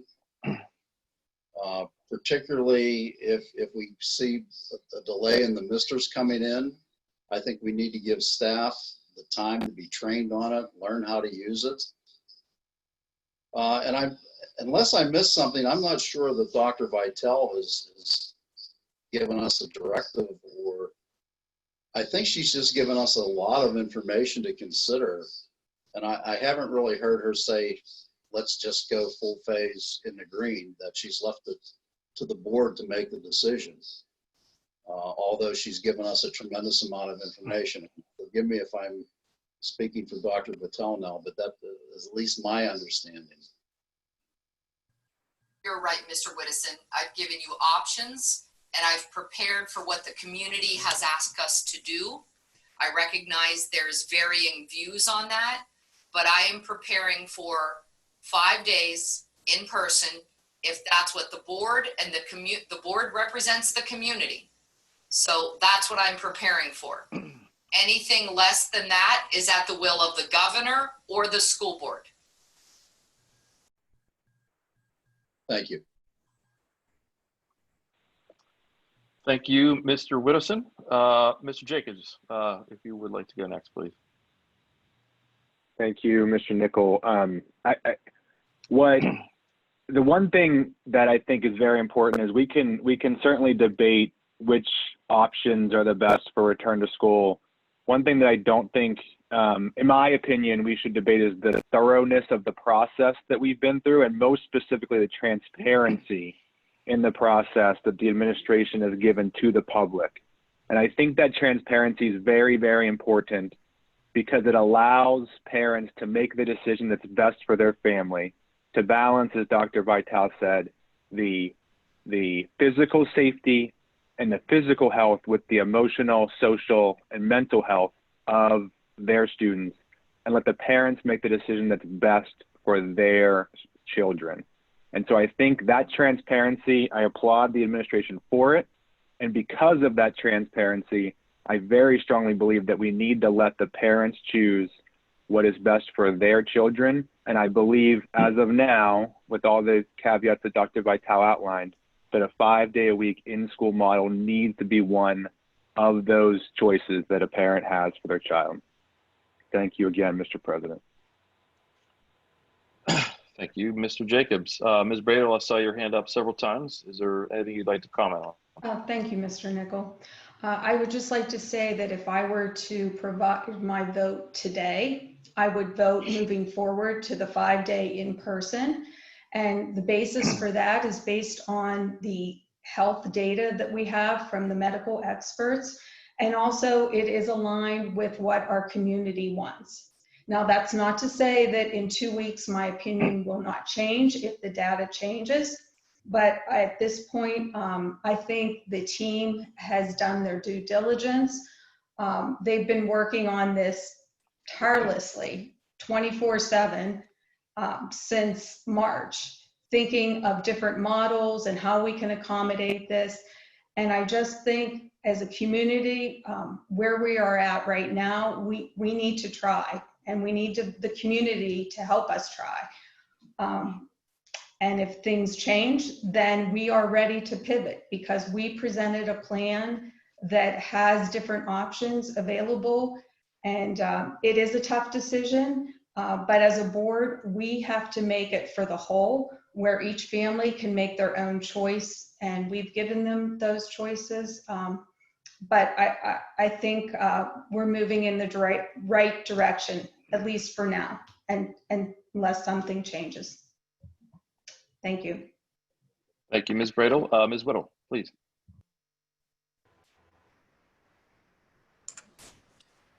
Thank you, Mr. President. My opinion, 2 weeks ago when we met, I voted for the 5-day in-school instruction. I'm still in favor of that, but I have to tell you, I feel less comfortable saying that with the information given. It just seems like changes, not everyone's saying daily, it's sometimes hourly. And I think with all the, nobody researches everyone a part of this group more than Dr. Vitale, looking at the science. That is her wheelhouse. We do our own research on our own. What I like and makes me feel comfortable is we as a board and administration are in control of dictating if it's green, yellow. So if we have collective information, whether it's from Beaver County, Allegheny County, Butler County, the state, we get to make our own choices. Also, we have other schools in other states that are starting to open. Maybe we can learn from their mistakes. There isn't a right decision that's gonna please all of us, and it's hard, and we're all uncomfortable. We all should be uncomfortable. There's nothing comfortable about this, but I appreciate all the incoming mail, emails, and correspondence we're receiving from our constituents. I appreciate our administration. We've had more communication from them coming from the public than we ever have. And it makes it difficult. And we are reading everything. We are listening to everything. If we ever have a question, any administrator and any board member is always available to answer or to discuss singly our issues or our concerns. But as I am right now, for the 5-day in-school instruction, feel less comfortable with it. And I'm going to keep on listening and hearing, and in my mind, try to digest all the information. Thank you. Thank you, Ms. Whittle. Does anyone have any final comments? Mr. Peterson. Thank you, Mr. President. When one trains in public health, one hears a lot about risk and benefit. And the question is always, does the risk outweigh the benefit, or does the benefit outweigh the risk? I think that conversation is relatively easy when you're talking about chronic diseases like heart disease and diabetes and arthritis and things like that, because your target is holding steady. We're faced with an infectious disease that's emerging and evolving as we speak. In the last couple of days, Dr. Birx at the White House has said we're entering into a second phase, that there's another form of this disease that's manifesting itself, and it's moving now back north from the southern tier states into the Midwest, including Ohio. They've put Ohio on that list, which, as we all know, is not very far away. I think we're challenged with what's sometimes called multifactorial causation. There's lots of moving parts. There's lots of things to consider. In my own simple mind, I've gathered things into 3 buckets, to use Dr. Vitel's analogy. The first bucket in my mind is the mission of teaching and education. And without that, we don't exist. I mean, we have to provide education to our communities, to the kids in our communities. The second bucket is our staff and all the people that provide the education and all the support services. And we're duty bound to protect them to the extent possible. The third bucket that we haven't spoken a whole lot about tonight is all of the social services that are offered by the school. Everything from providing those free lunches to kids who otherwise might not have a decent meal, through screening and observation for abuse, through mental health issues in young kids, through helping kids navigate through difficult family situations. In my mind, that's a service that has to be considered in addition to the other 2. And the benefit that derives from that our students derive from that activity is as important, if not perhaps more important, certainly more immediate than the educational piece. So to ask me how I would vote tonight, I don't know that I can tell you that, because this is moving so fast. It is a novel coronavirus. You've all heard me say that before. We learn new things about it every day. We've recently learned through a couple of small studies from overseas that where we thought in the beginning that young people didn't contract the virus, we're now seeing that they indeed do, and not only contract the virus, but harbor a much greater viral load than an adult does. We need to learn more about that. I know we're going to be faced with making a decision ahead of the opening of school in a couple of weeks. And I have to reserve my projected vote at this point until the very last minute, which I assume will be next week. And then even if we vote, or when we do vote, we do have to be ready to pivot. We seem to use that word a lot. And right up to the last day of summer vacation, we're going to have to be ready to absorb new information and consider that seriously before we make our final absolute decision. Thank you, Mr. Peterson. Mr. Whittleson, some follow-up comments? Just a final thought to kind of tap onto Mr. Peterson's comment about we don't know enough about this virus. We don't know where it's going and the effects, the long-term effects, even the short-term effects. That's why I can't quite understand our rush to get everybody back to school. 9 weeks. Let's take a breath and sit back and see where this is going to take us. I may very well in 9 weeks change my vote and say, hey, everything has worked out well. Let's get them back. Let's get them back full time. I'm concerned about the busing situation and how we're going to maintain social distancing. I find it hard to believe that young children sitting on a bus are going to keep their mask on and maintain their social distance. But then when they get off the bus, somebody's going to be there and say, okay, kids, mask up, over the nose, social distance. It's too late. The kids are off the bus, the horse is out of the barn. Also concerned about the close proximity of some of our students. I don't know that we're going to be able to maintain that 6-foot distance that all of the experts are saying needs to maintain. And I just don't understand the rush to move forward right now. Thank you. Certainly, Mr. Widdowson. Well, I'll see if there's any last comments. I'll make a couple of wrap-up comments. Just one observation for the folks, and there's still 179 of you listening in. I mean, we meet twice a month, have for years and years. There are certainly a lot of topics where we all agree unanimously. There are others that we don't, and that's all right. We have a good dynamic on this board. We all respect each other's opinions. I certainly respect where Mr. Widdowson's coming from, Mr. Hester. I've had long conversations with Mr. Peterson, and I understand where he's coming from. But we always, to this point, we've really always worked together to come up with a consensus that we can all move forward on. A couple of other quick things. First is, and I want to make this clear, we've talked a lot this evening about the numbers and the science and all the different research we have done and continue to do every single day. And folks, as has been alluded, we've seen a lot of communication, a lot of correspondence from all of our constituents, and I appreciate that. I've read every single piece of it.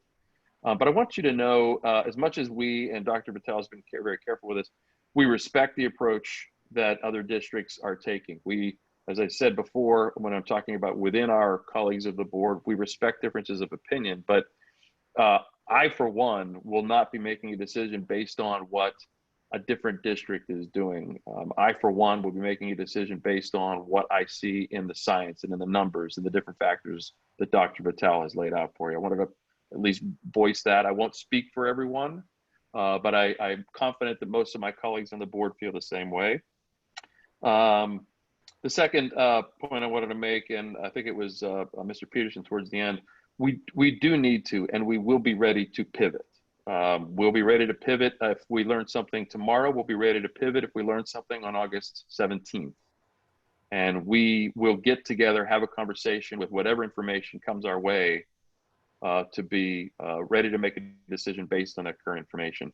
And the last piece that I wanted to say is that it goes back to a comment Mr. Widdowson made. Folks, I'd like you to know that through my decade or so on the board, we at a lot of different occasions will get recommendations from administration on a topic, on an action, on a direction, but it's not all the time. But I want to make sure that you're clear that there are always recommendations. And I said this at the outset. There are 9 members of us on the board of directors. We all have 1 vote of 9. They make recommendations to us, but we make the decisions. And I want you to know personally, and I know the members of the board well enough to know that they feel the same way, we'll take ownership of those decisions. We'll own them.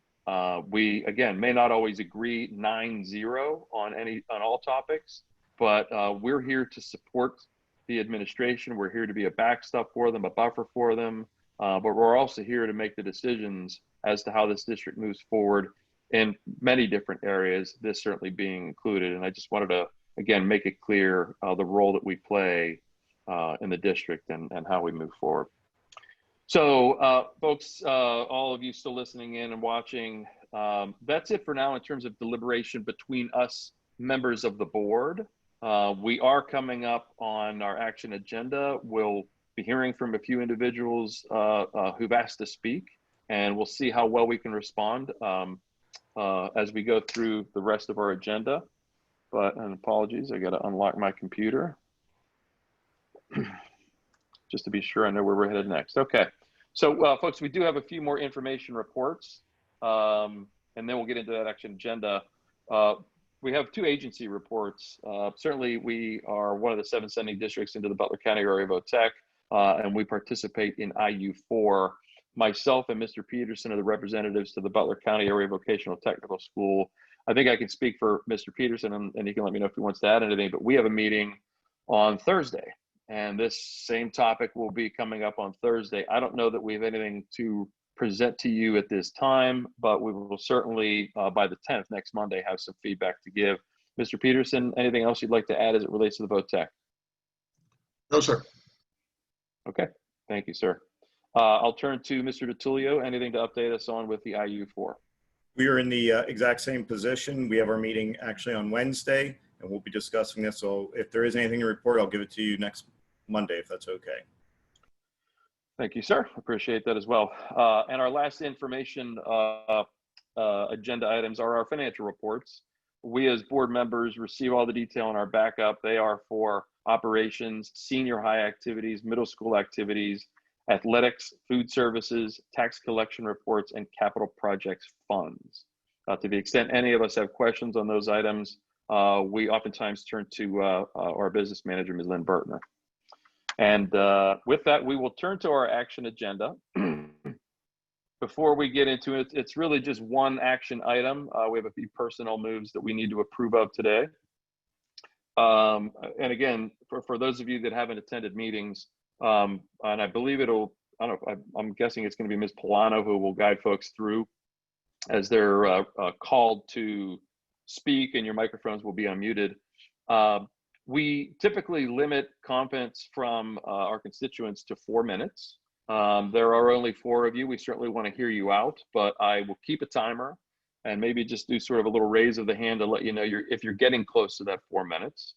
It's not generally a section where we do a lot of Q&A, but to the extent, and we presented a lot of information to you this evening, to the extent that there are a few questions that we feel or I feel we can address, we'll certainly try to do that. So with that, Ms. Polano, I'll turn to you to bring our first speaker to the microphone for comment. Great, thank you. As Mr. Nickel mentioned, we did have 4 individuals who did request to make a public comment. The first on the list this evening is Cliff Zhu. Cliff, I'm going to unmute you now so you have the opportunity to speak to the board.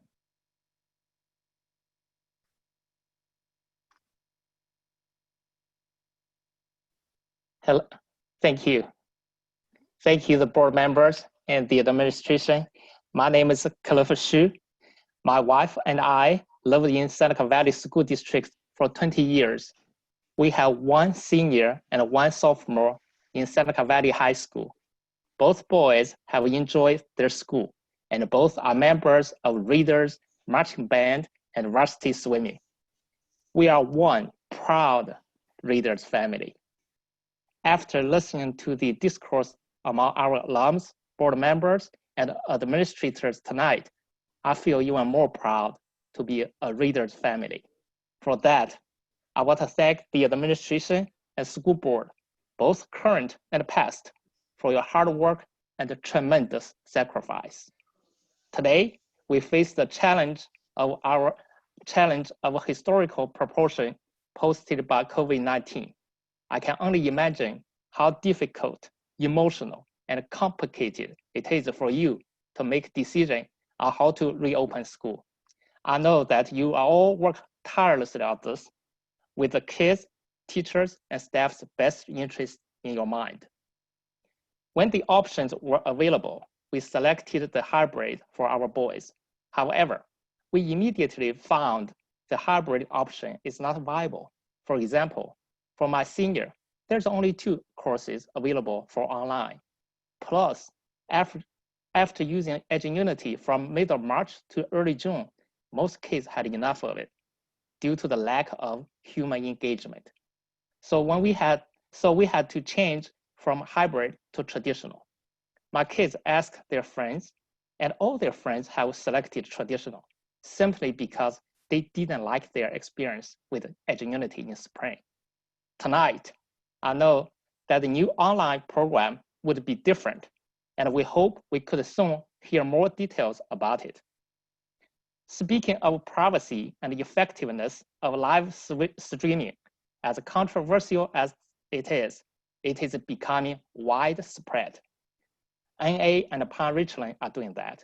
Pitt Open School live streaming only, and CMU Open School with a phased approach as well, combining both in-person and virtual.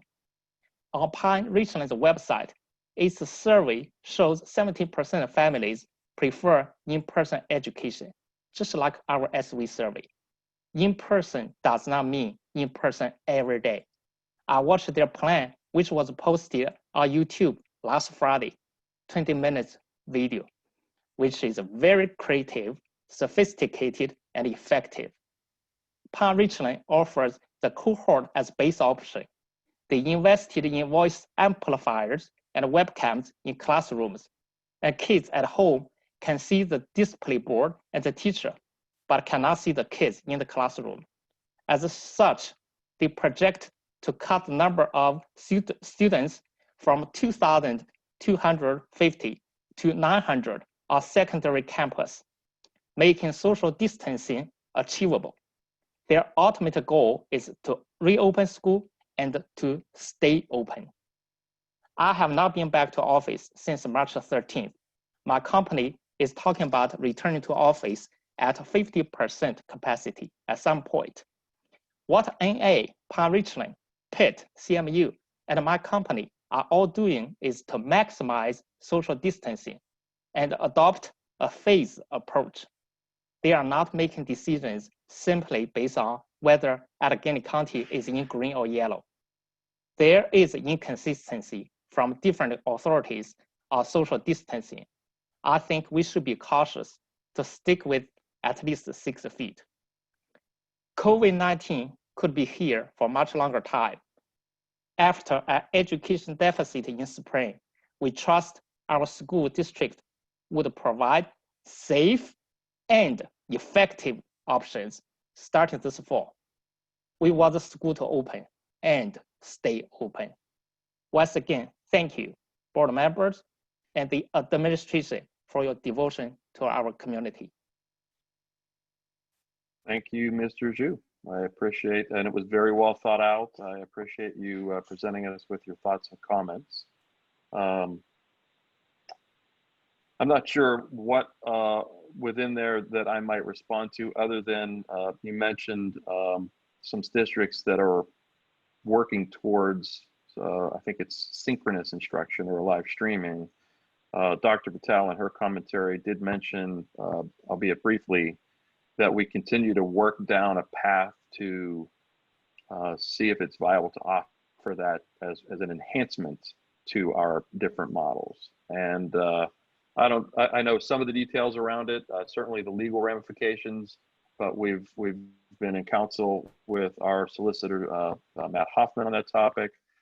We've got some technological issues. We've been working with Sean Van Scoy, our director of technical.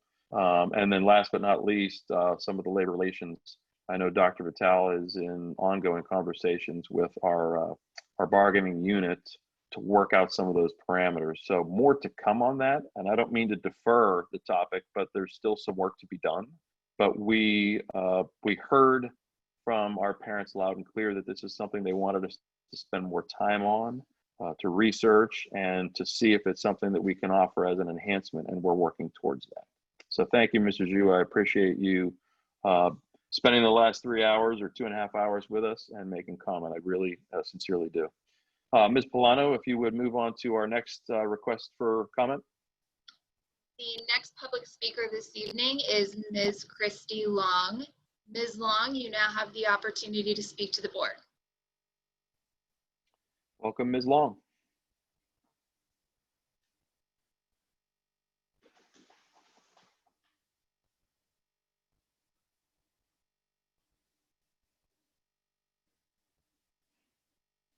Ms. Polano, do we know, has there been a technical difficulty or?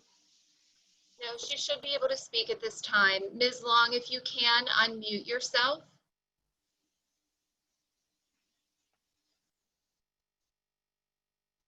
My apologies. Can you hear me? Yep. We can indeed. No Okay, worries. sorry about that. Look, no, that's fine. Take your time. Please let us know what's on your mind. Yep. One of the things that I noticed was there was an online questionnaire that had to be filled out before each school day for signs and symptoms for each student. What I was curious about was, could you go into detail? I looked at the plans. It didn't really go into detail about how where that information was going to go, how that data was going to be used, if there was going to be any kind of notification or flagging, so any student with symptoms, would not be able to go onto a bus, enter a classroom, or anything for the safety of everyone else. If there's not a questionnaire filled out, what happens, in any of those events? That's one item that I was I was concerned with. Also, and I know that you were talking about it, that this is a fluid situation, but how would Seneca Valley educate any students that need to be quarantined at home, due to their exposure to COVID-19? Just as far as how would that student still remain? And I know it said if a student was going to be out for a longer period of time, that they would go with, be with their guidance counselors to suggest, how they would get that appropriate education. And then I also noticed that the last board call that the teacher survey results were not yet analyzed. I know that the results were in, but were not analyzed. And I just wanted to know if there was some information that you could provide on the call regarding what you got from the teacher survey. And that was the only 3 things that I had. Okay, thank you. I appreciate you asking some questions. I think they're ones that we can at least give you a little feedback on. I'm not sure who best to turn to, whether that's Dr. Vitale or Drs. McKinley or McCarty. Dr. Vitale, please. Yes, I can speak to all 3. First of all, the online questionnaire. We have not been given guidance. We've asked for clarification on that. At this point, we have been told from the Department of Health and the Department of Education that the temperature taking should be done at home before children get on the bus by parents. That should be a parent responsibility. And that the self-health checkup questionnaire should also be done by the parents. At this point, we have not been given guidance on how that should be stored. Should it be flagged? I know it's on the list of topics for our Butler County school nurses tomorrow. So more information to come as we get more guidance on that. But whether we collect it or flag it, it is a good practice for all of our parents in this county, not just in my school district, in every school district in our county, for parents to take their children's temperature every morning, and for children, for parents to go through that questionnaire and think about travel and think about exposure. It's something that we've been doing since March because the Department of Health didn't have anything for us in March. Mr. Peterson helped us to develop a form, and we've been doing that since March with our essential employees. I filled that out before I came in today, so I can tell you for employees, it is electronically filed with the Human Resources Department, as it will be for when our teachers return, and anyone that is flagged in HR receives a call.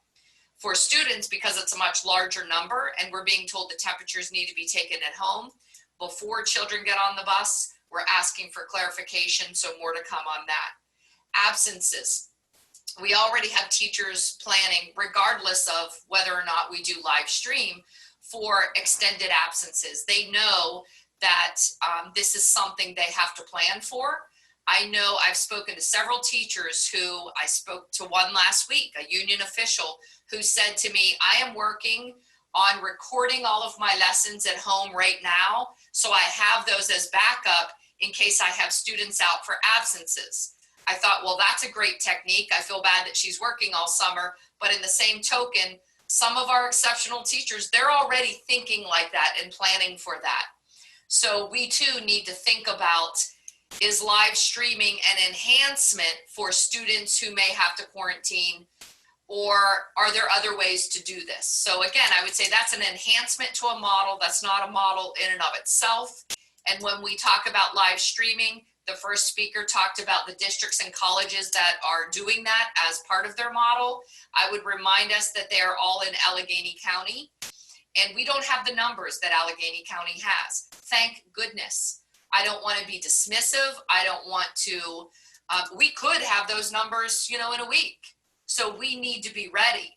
But I also want us to keep in mind while we're in the planning process, different districts are in different counties. I know of no school district in Butler County who has made a decision to move to the cohort model yet. I do know my colleagues were all talking about live streaming, so more to come on that. Teacher survey results, that survey was not given by the district. It was given by the teacher union, and they developed that survey. And so we don't have access to all of that data, but they have shared high-level data with us. And so by all means, if I have their permission, I'm glad to post that on the website, or I'm glad to share that with parents. We have looked at that. We have shared that with the school board. We have shared that with administration. They've been very good with us, and they took out personally identifiable information in a lot of the comments. So that has not been shared on our website because it was not the district survey. And we made that decision collaboratively, administration and the teacher union, because the working group on this topic, Ms. Kira Bobak led this working group. They felt, and she's in human resources, our director, they felt that teachers were likely to be more honest, open, and transparent if they felt safe in knowing that their name would not be shared. Now, some of them shared their names and they were okay with that, but we wanted our teachers to be completely honest, upfront, and transparent in the survey and not have any fear of possible retaliation. So that's why, not that we would do that, but we wanted them to feel secure in who was giving it and leading it. And our teacher union did a great job with that. But that's why that hasn't been shared out with parents. It wasn't district administration that developed it, led it, or collected the data. That doesn't mean it's not valid. It is valid. We need to pay attention to it. Thank you, Dr. Vitale. And thank you, ma'am, for your comments and for sticking around with us for this long meeting. Ms. Polano, could you bring our next speaker to our microphone? Absolutely. The third public speaker we have this evening is Mr. Peter Silvis. Mr. Silvis, you now have the opportunity to speak. Welcome, Mr. Silvis.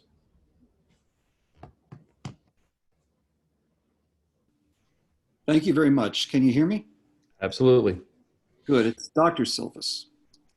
And I'd like to preface a few things with science, because science has been spoken of as almost a talisman or a rabbit's foot that we base all of our things upon.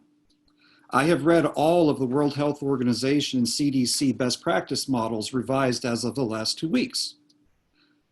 Terms such as cohort and pod are used generously in these recommendations. Cohorts and pods are designed to minimize the amount of contact within and among students so that if one student is sick, you minimize the number of people who have to be quarantined or sequestered. I'm only saying that. I'd like to provide some numbers for the board to consider before I connect the dots to my overall existential question. Number one, state of 13 million people, Pennsylvania. And again, I'm using numbers, science.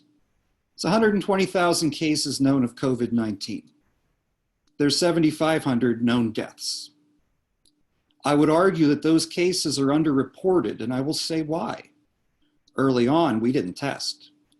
About 2 or 3 weeks ago, when people were literally panicking that there was a mini spike, Allegheny Health Network and UPMC were rationing the tests to people who specifically were screened and were symptomatic. That does not comport with the idea of testing to get the numbers necessary to so-called flatten the curve to open up the idea of opening up society. I'm a physician employed by Butler Health System. I am not an infectious disease doctor. I went to grad school for a bit. But I will state specifically that as a physician, if I have somebody who's been sick for 4 or 5 days and I know the turnaround time is 7 to 10 days and they're not dying, I'm telling them to stay home, sequester, don't be among the public. Getting a test is worthless. Because of the mini spike that we had in late June and early July, we proved to ourselves that the idea of testing to sequester and quarantine was worthless, because you cannot take people out for 7 to 10 days and expect society to go on. Now, I'm going to cite a statistic cited by Deborah Bogan from Allegheny County. She's the Director of Public Health. Absent a vaccine, we're talking about 60 to 80% of the general population possibly becoming infected with COVID. I think that's ridiculously overblown. But even if we were to have 5 to 10% of the population with COVID, which is a realistic estimate because the numbers have been underreported, I guarantee that during the course of a 180-day school year, 5 day a week under one roof, every child in the district is liable to be quarantined for 2 to 14 days, possibly several times. That's what cohort is for. You minimize the number of people in the school, on the bus, and you minimize the number of people who are pulled to the side in this nationwide version of freeze tag. I've waited the entire evening and I've listened through a lot of fluff, and I want you to let me finish.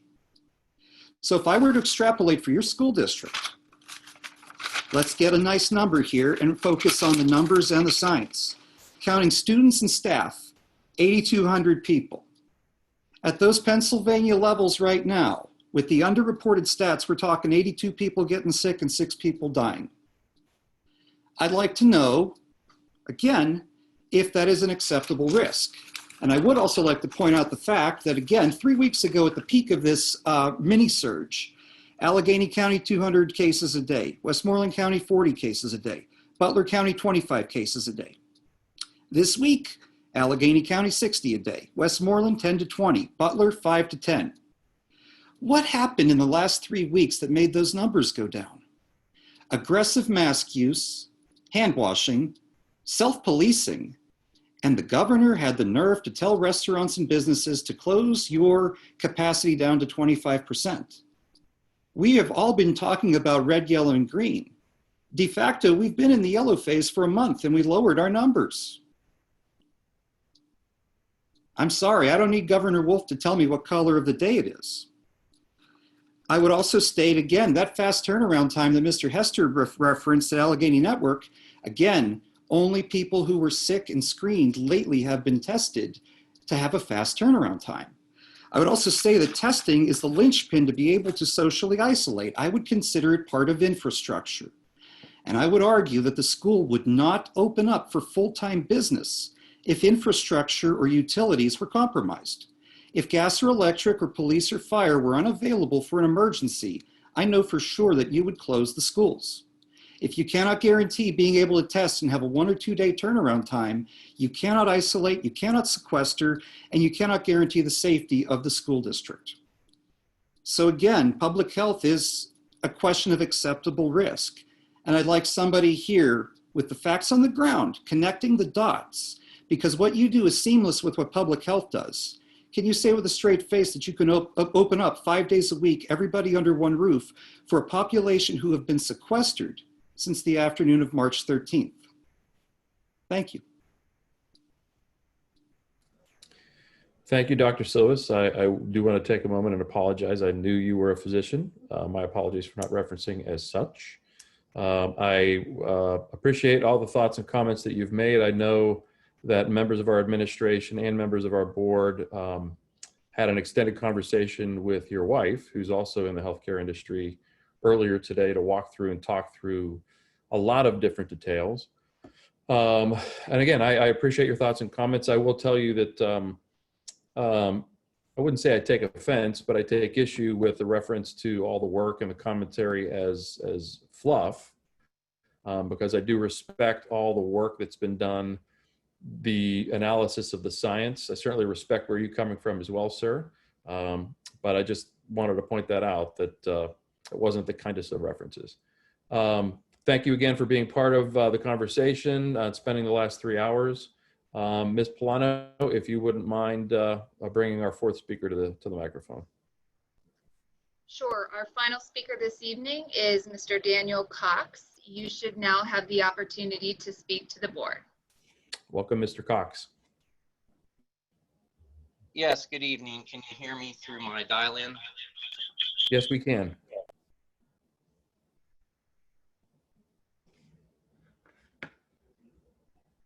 Hello, Mr. Cox. We could hear you before, but something may have happened. All right, I'm going to have to use my computer audio. Apologize for that. No worries. We can hear you well now. I also have the ability to have video if you'd like to enable that on the computer. If you don't mind, voice is what we've offered to others. We'll keep it that way as you speak. So thank you.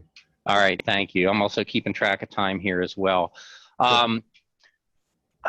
I am an alumni of the district from the early 90s. I grew up in this area. Both my parents were teachers in the district as Southwest Butler in the 70s.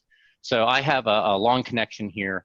And when I was looking for a place to build a home, I specifically selected Lancaster Township so that my children could go to the same district, because this district has been great for myself as well as many of my peers and family members. So that was a priority for me.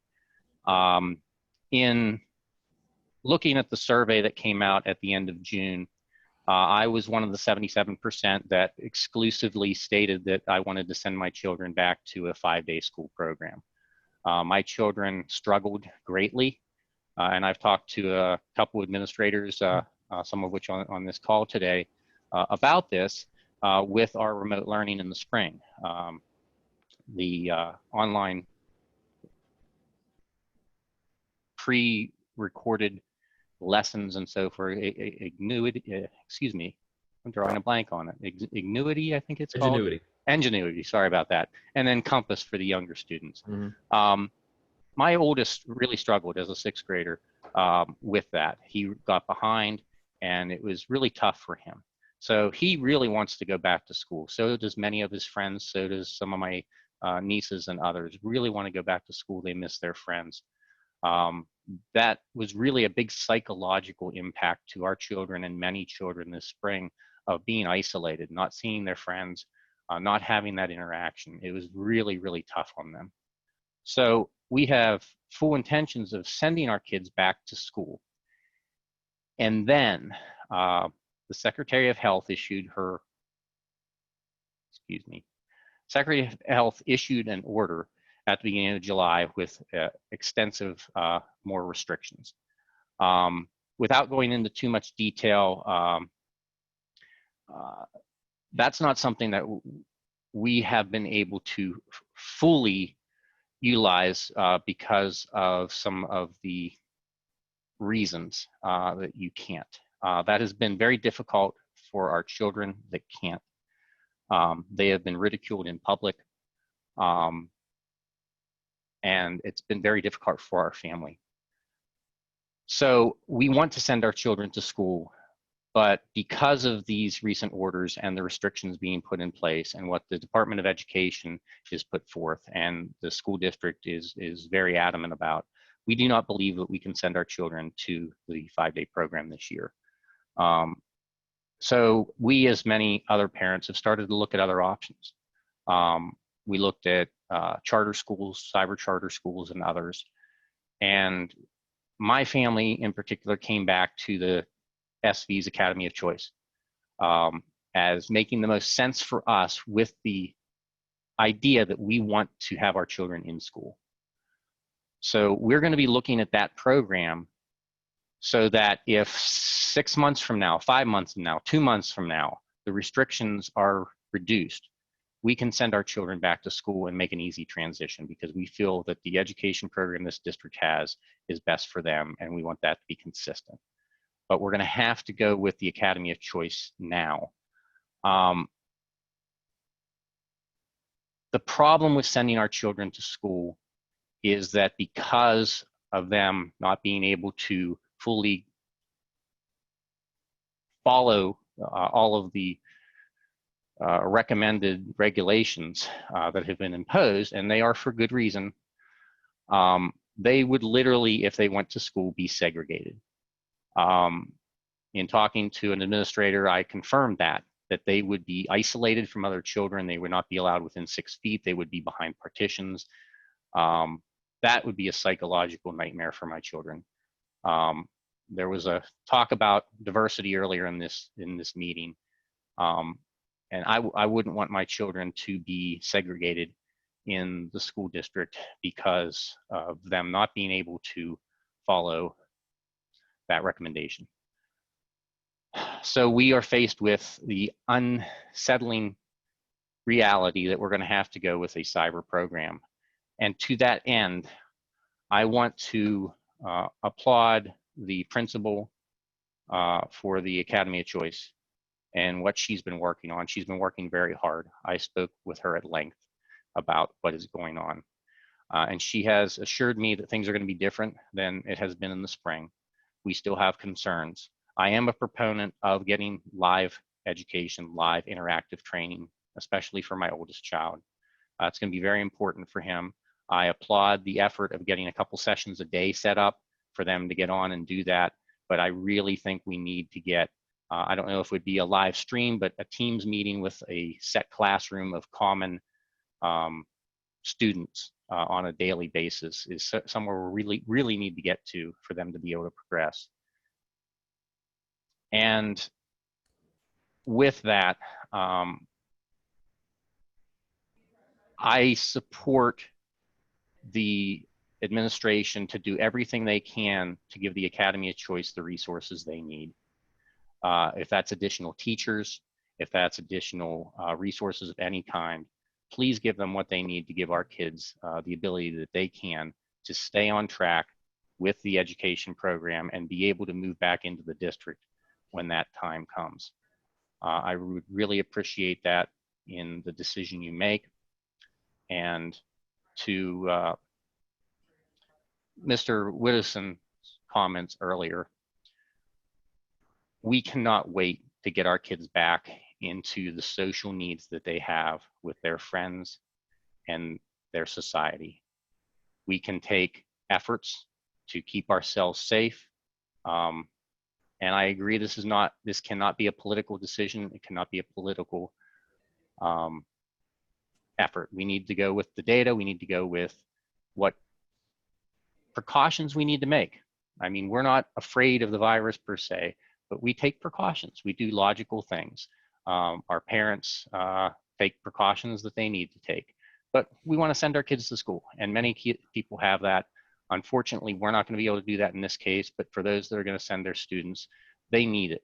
Kids need it. They need that interaction for their own good mental health. So please get our kids back to school. Sorry for taking the extra time. Thank you. Not a problem, Mr. Cox. Happy to give you some time to speak. I assume that when you say you spoke to the principal, you're probably referring to Denise Manganello. She's not one of the panelists this evening, but I know she's listening in. What I can tell you is that I believe that we can do better than we did this past spring. I believe we will do better. I know that it's been a focus of the administration, our leadership team, to set some benchmarks and some objectives and requirements for our teachers. Technologically, if there's ways we can improve, I believe we'll work to do that. So hopefully we continue to be here for you and for your children in the best way that we possibly can. Okay, folks, I do appreciate the opportunity to listen to your thoughts and comments. We, as I said earlier, we have seen all the emails that have come in. I believe at the end of your agenda, you see the list of correspondence we received. To the extent you have thoughts and comments, we continue to want you to send those into us, into the school board email. Please know that anything that goes into the school board email inbox makes its way to the 9 people who are sitting here with you this evening. So with that, we'll turn to our one action item. Again, apologies, I've got to unlock my computer. It is with regards to personnel. I would make a motion with regards to these items to approve the resignations, the appointments, the leaves, and the memorandum of understanding. The detail for all of those was provided in our board members' backup. This is personnel is one of the items we can discuss in executive session, so we've had an active discussion. That is my motion. May I please have a second? Mr. Widdowson, thank you. We have a motion and a second. We've had discussion in exec. Lisa, if you would please call the roll for these items. Mr. Jacobs? Yes. Mr. Peterson? Yes. Ms. Bradel? Yes. Ms. Whittle? Yes. Mr. DiTullio? Yes. Mr. Hester? Yes. Ms. Harrison? Yes. Mr. Widdowson? Yes. And Mr. Nichol? Yes. Motion carries with 9 in the affirmative. Thank you, Lisa. Next week, we will seek approval for our minutes.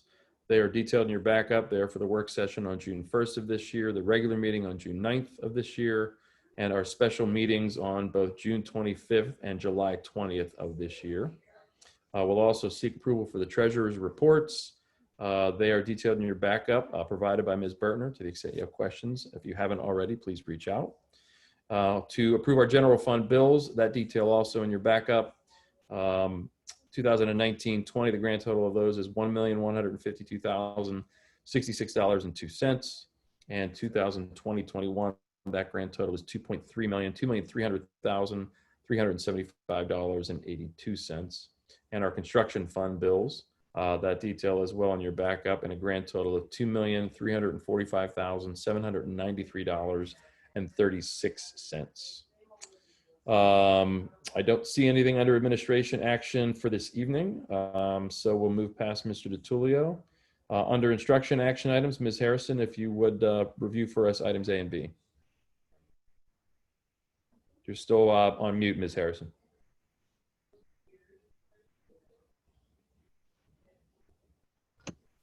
Sorry about that. No worries. Next week, we'll be looking for approval for the following instruction action items. First is the Beaver Valley Intermediate Unit Contract.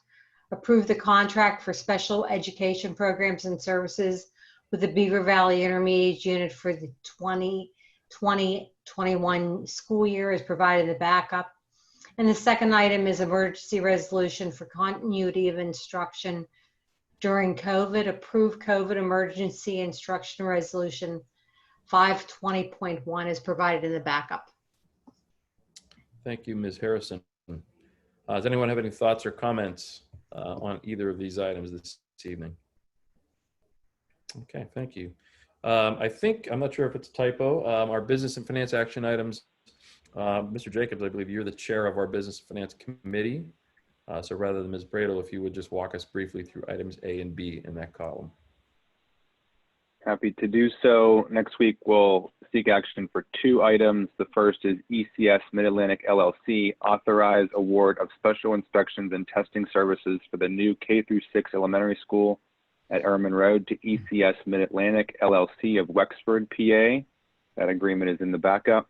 Second item is PF Cook LP drainage easement agreement. Approve agreement with PF Cook LP for drainage easement, on Erman Road, also in your backup. Thank you, Mr. Jacobs. Does anyone have a question or a comment on these 2 particular items? Okay. As we've discussed many times, the list is long. We've read each and every one of these items. We've got, I guess there's 25 because we're all the way through Y, but I feel like there's even been more than that. So we do appreciate receiving those from all of you. And again, know that we read each and every one of your emails. Does anyone else have anything to mention before we seek a motion to adjourn? Okay, one last, just logistically, and I see Ms. Polano still there. I have folks that are still out there, and currently I see 99 attendees. I see 2 of you with your hands raised. I wish I could facilitate seeing why you have your hands raised. Please note that the 2 of you, to the extent you have a comment or a question, a lot of these people on the call tonight would be happy to speak to you in person, shoot an email. Feel free to call me if you'd like. We will be back next Monday evening. So if there's something that's still a burning question of yours, please use the link and sign up to speak to us in person next week. So with that, I'll look around my room to see if there is a motion to adjourn. Mr. DiTullio, may I have a second? Mr. Peterson, all in favor, please signify by saying aye. Aye. Aye. Any opposed, nay? Folks, thanks for sticking with us. It's 10:15. We look forward to seeing you next week. This meeting is now adjourned. Take care. Good night.